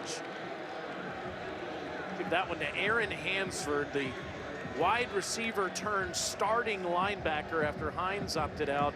He's had a terrific senior year. That was an interesting story, because Mike Elko said he didn't even know who he was. Showed up in bowl prep one day and decided he wanted to try linebacker. Has proven to have a real nose for it. A strike to the end zone to Burks again, his second touchdown. They had to like the matchup pre-snap. Buddy Johnson in coverage on Traylon Burks. Safety over top. Look at that ball from Felipe Franks. And you can see why Mike Elko and the coaches of Texas A&M said, look, this kid's got a live arm. And if he's got time where he can stand and deliver, he can. The ball pops. It was a perfect pass to, as you said, one of the best receivers in the SEC. Razorbacks trying to get back in it. Impressive stuff over there in the swamp. Again, we'll see what happens with that fight that happened near halftime, if it has any impact on the Gators next week against the Dogs. Meanwhile here, Arkansas has struggled all night with this Texas A&M Aggie offense led by Kellen Mond. It's been a challenge, there's no doubt, and we knew it coming in. We're talking about a guy that already had 25 victories under his belt, seen a lot of football, and they knew that this offense was starting to round into form. Arkansas, when we talked to their coaches, and Barry Odom said, look, I'm worried. I think these guys are going to just line up and run it right at us. He said we expect a more QB run, and really exactly what the Arkansas defense was expecting. They've gotten that in this game. Spiller is ahead for 7 or 8. You have to give Barry Odom, the defensive coordinator for Arkansas, a ton of credit for the way the Razorbacks have played through the first 4 weeks. 10 interceptions in 4 games. That's 2-3 games less than a lot of teams in college football, and that's the most that any team has in terms of creating interceptions. 13 total turnovers they've created. Key tonight for Texas A&M was never to make a dangerous pass, and Mond hasn't done it yet. No, I don't think we've seen a single ball in jeopardy. Hasn't needed to be. Stutter step by Spiller. He'll lose yardage on the play, and you guessed it, bumper pool, always near the football.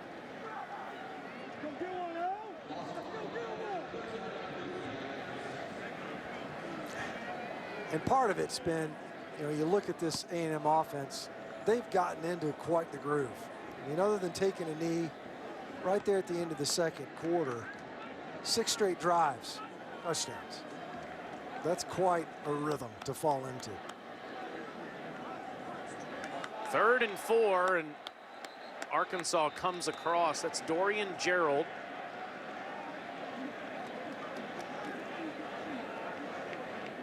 Guy they've been excited to get back and want to get him healthy. Number 5, defense unabated to the quarterback. The 5-yard penalty results in a first down. Yeah, he's tried so hard, Stench, to get back on the field. He's missed the last 3 games. Had that leg injury in the first week against the Dogs, and commits a big penalty there.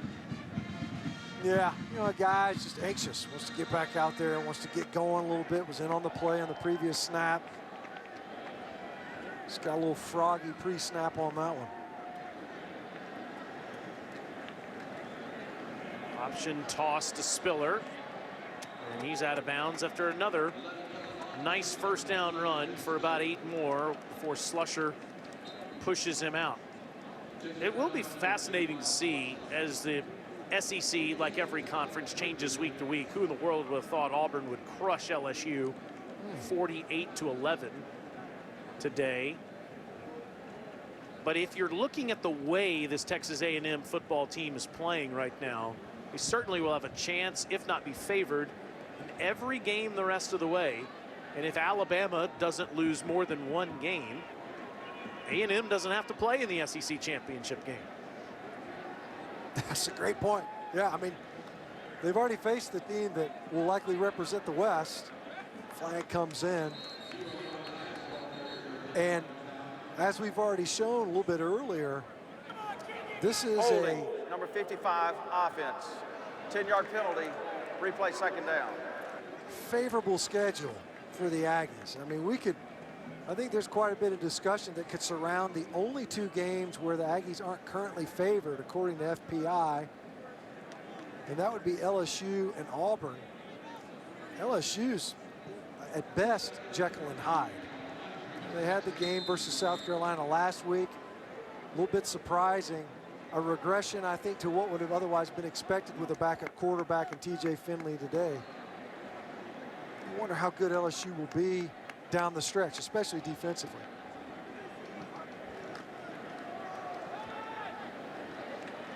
Spiller will get a couple as the tackles made by Coates.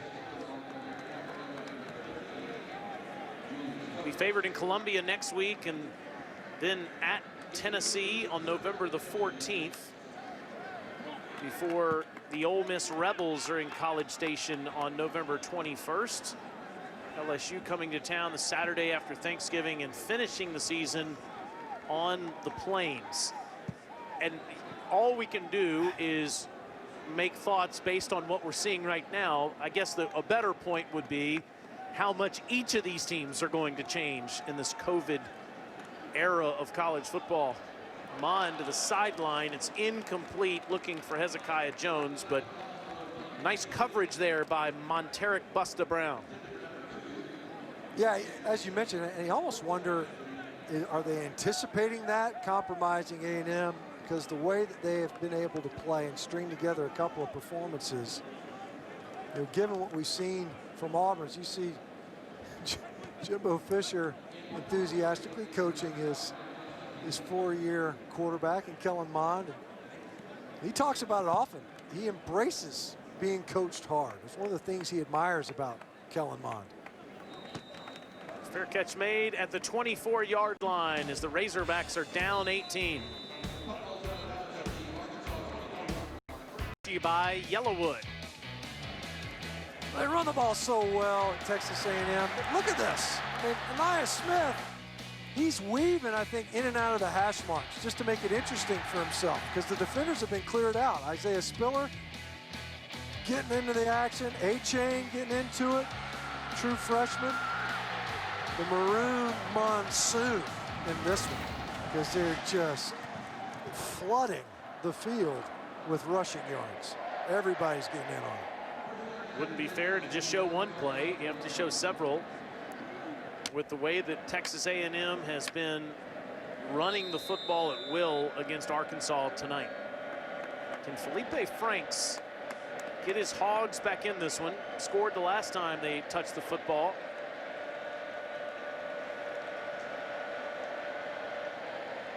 This is a quick throw that's caught by Devion Warren, who gets around the edge, and he gets out near the 45-yard line. First catch of the night for the fifth-year senior. Yeah, great run after catch too, huh, Taylor? I mean, that's an explosive play to say the least. I don't know what Leon O'Neal's saying after that one. That's a big gainer. Oh, that was almost picked off by Miles Jones, who stepped in front of the football, maybe stepped too far in front of Warren there. Squatting. You could see it, and it jumps the route, and you're right. That's a pick going the other direction. That's two interceptions the A&M secondary has dropped in this football game.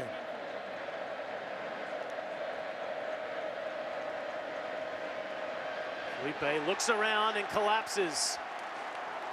Down goes Franks with the pocket is Bobby Brown. All 6'4", 325 pounds, gets the sack. You see two twists, just nowhere to go with the football, and ends up tripping on his tight end. Looked like it was Kern over there trying to hold up in protection, and just the pocket collapsing on top of Felipe Franks. It's a loss of 7 now, 3rd and 17. And they're just so good, Taylor, at generating pressure. On dropbacks especially, about 1 out of every 3 dropbacks, this Aggie defense gets home. And it's too high for Woods. 4th down. See Franks, he's been under duress, not constantly, but often. And in the second half, it feels like it's only ratcheted up. Obviously, the score gets away from you. Number 0 is now wearing 19. Takes Arkansas out of their comfort zone.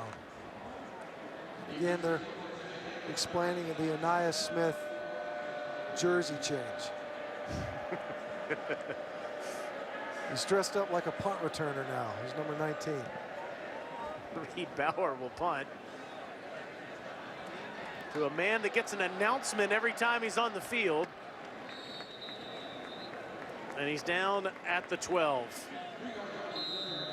He'll switch back to number 0 and take the field on offense.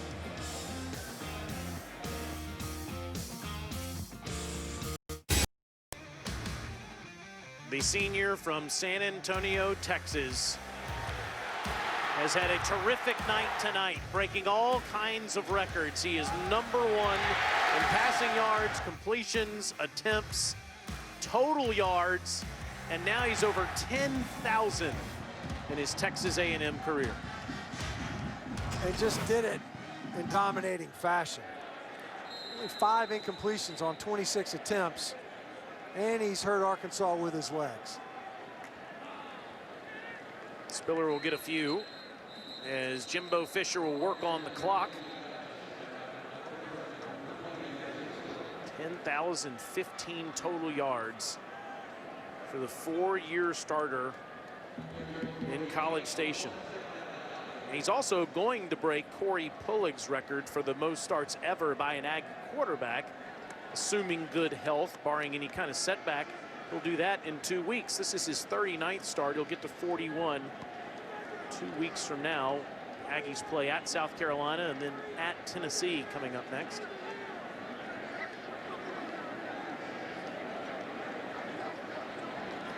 Runs the play clock all the way down to 1. And Spiller's got no place to go as Grant Morgan and Bumper Pool are in there again. Those two players, juniors and seniors, are the heart of the Arkansas defense. Meet you at the ball carrier or the receiver, quarterback. Both those guys. Bumper Pool missed some time.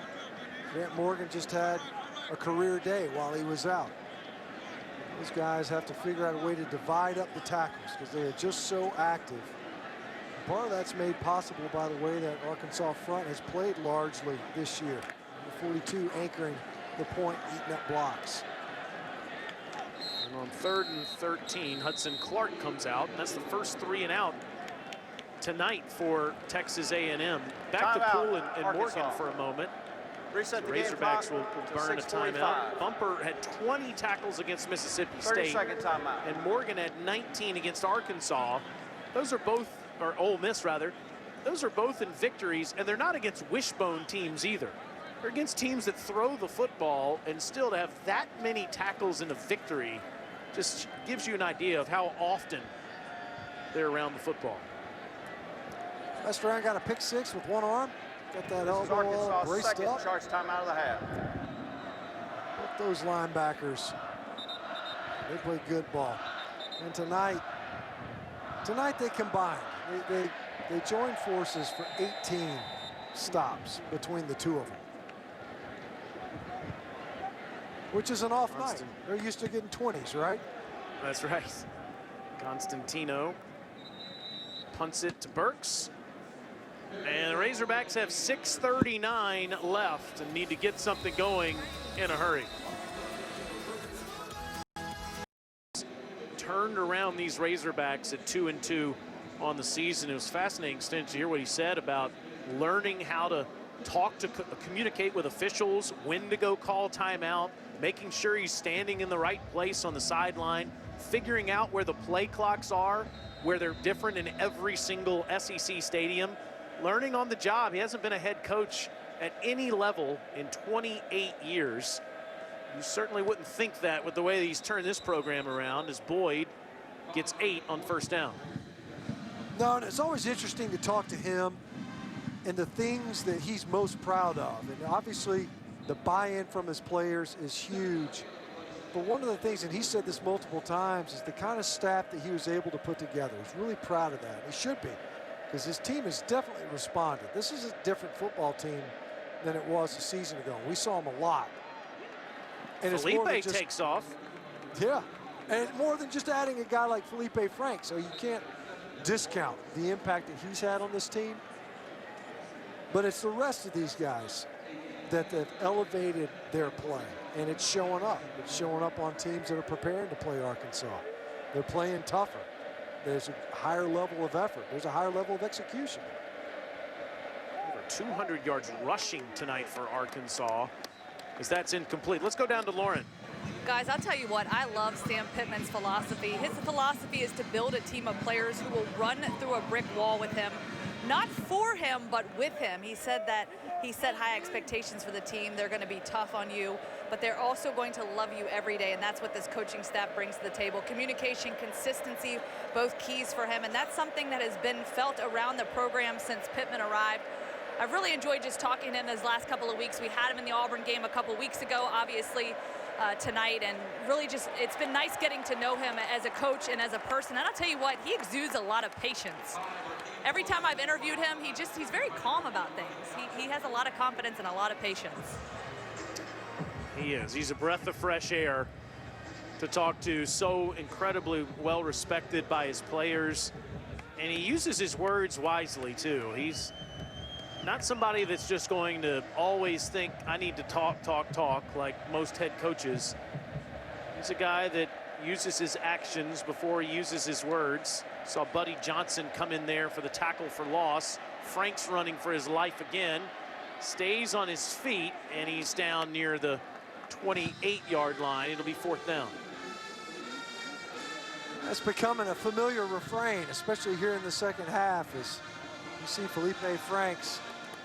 The guy looks like he's been drugged. I mean, it's just, look at all the grass stains on the back of his jersey. He has taken some shots.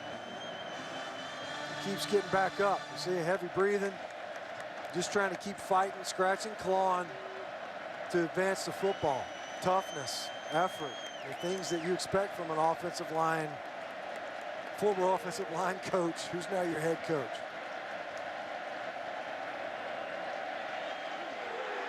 And it's blown up immediately.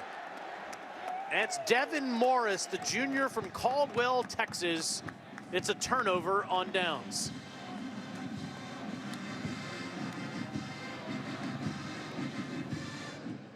Aggie defense finally. Hey, have you seen Marty?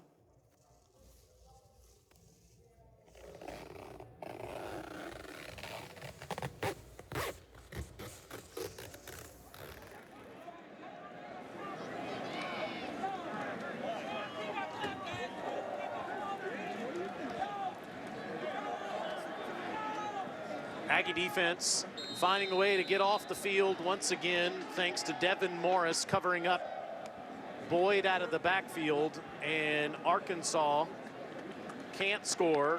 A&M will try to run out this clock and get to 4-1.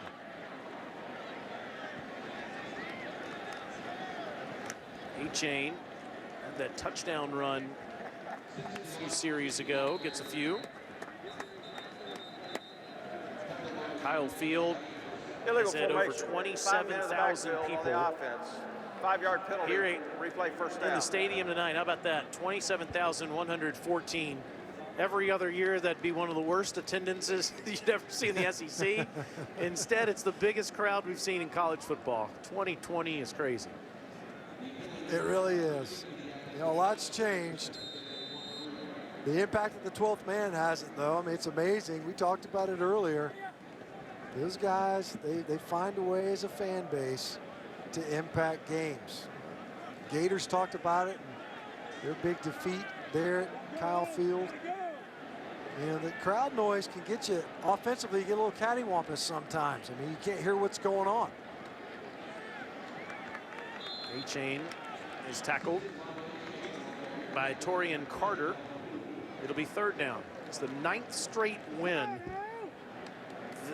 that Texas A&M is going to have over Arkansas. It's 2011 the last time the Razorbacks knocked off the knocked off the Aggies rather, in this Southwest Classic. Arkansas still leads the all-time series, but since the Aggies have joined the SEC, it has been all Texas A&M.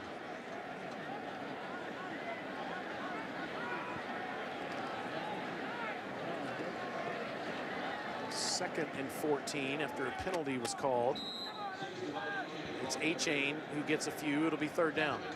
What do you think is going to be the biggest issue for Texas A&M in the second half of the season, Stinch? Well, Third and final charge timeout, Arkansas. Reset the game clock to 3:04. 3:04 the game clock. This is a 30-second timeout.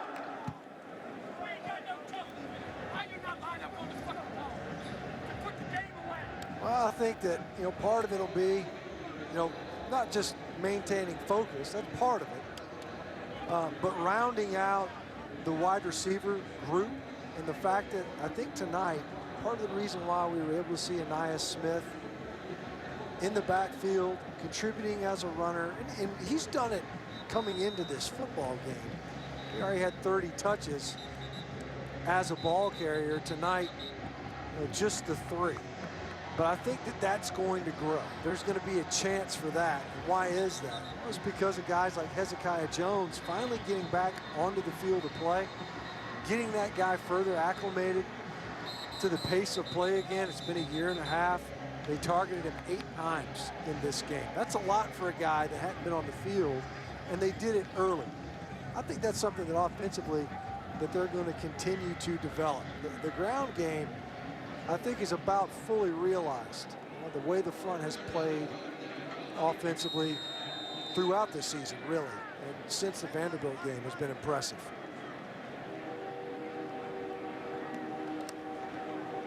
Spiller back in there on a 3rd and 13. And another tackle by Joe Fouché that'll force a 4th down.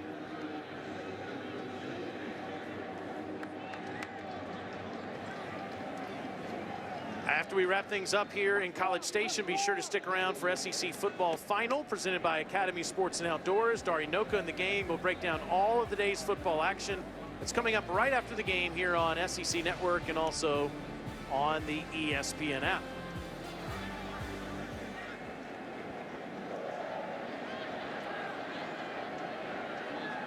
Constantino punting for the 4th time tonight.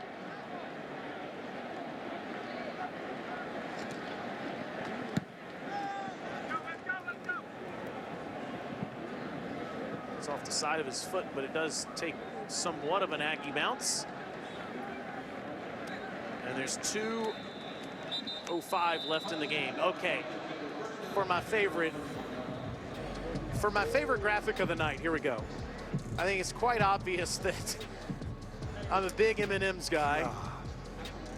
Now, let me make this clear. Not peanut M&M's in second place, peanut butter M&M's in second place. Snickers just the fun size, huh? You don't like to just go with the big family size or king size. Whatchamacallits. Wow. Yeah. You only eat And them look at at Sisler Halloween. over there, king size Reese's. Which only means what? There's like a 3rd cup in the package or what? Because the cups don't get bigger, do they? If it's a king size peanut butter Yes, cup? they do. Oh, yeah, absolutely. Oh, okay. Well, then at what point does it become a pie? For more, let's go down to the field and Lauren Sisler. Look, my candy selection is phenomenal. I've got a lot of candy in the pantry at home. My husband says, don't bring any more home. I know it's Halloween, but I'll tell you what. I'm gonna confess here, guys. I trick-or-treated until I was 21 years old. I was a senior at Rutgers University. I showed up, rang the doorbell, and they brought the king-size candy bars. They were all about it. Well, I can see why, especially if you have the king size. Stinchcomb in his post-football playing days is just committed to discipline, losing like 70 some odd pounds, and that's why evidently you're on just a fun size program these days. Well, it's actually a bag of fun-size Snickers. You don't just sit down and eat the one. But it's like eating Munchkins, you know, those little bitty donuts. You know, you think, oh, just eat 1 or 20 or 30. It's not the same as the king size. You feel like you actually ate something. But you can crush those fun-size Snickers, and it's like nothing ever happened. I'm gonna have to find how I can buy a whatchamacallit. You can't. Is over. Burks with the catch. You can't buy them. You can only be given a whatchamacallit. No one's actually ever purchased one, I don't think. What's with the weirdo green M&Ms? Like those taste any different? That's such a strange thing. You got to save them for last. Sure. Kern down inside the 15-yard line.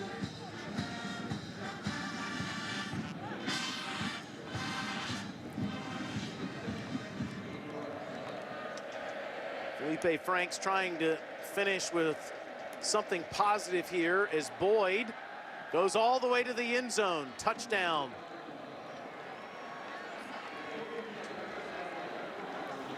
The Arkansas leaves with the loss here tonight, but they did not waste the opportunity to improve in a lot of ways. Here's the counter game. Never really got it going great in this one, but they did get number 5 going. Raheem Boyd far and away his best performance of the year. And they saw some of that pop, I think, that they were looking for out of him. The 9th time in his career where he's gone over 100 yards.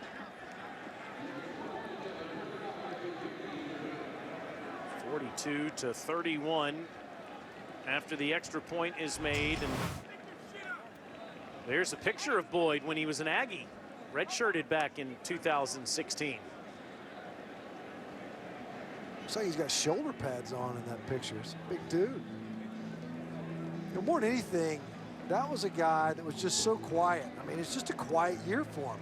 Number 0, And he was Texas nicked A&M. up. That's probably Is part now of wearing it. number 19. Number 0, Texas A&M. But now tonight number is 19. closer to what his career numbers typically looked like. He was averaging, before this season, over 6 yards a carry.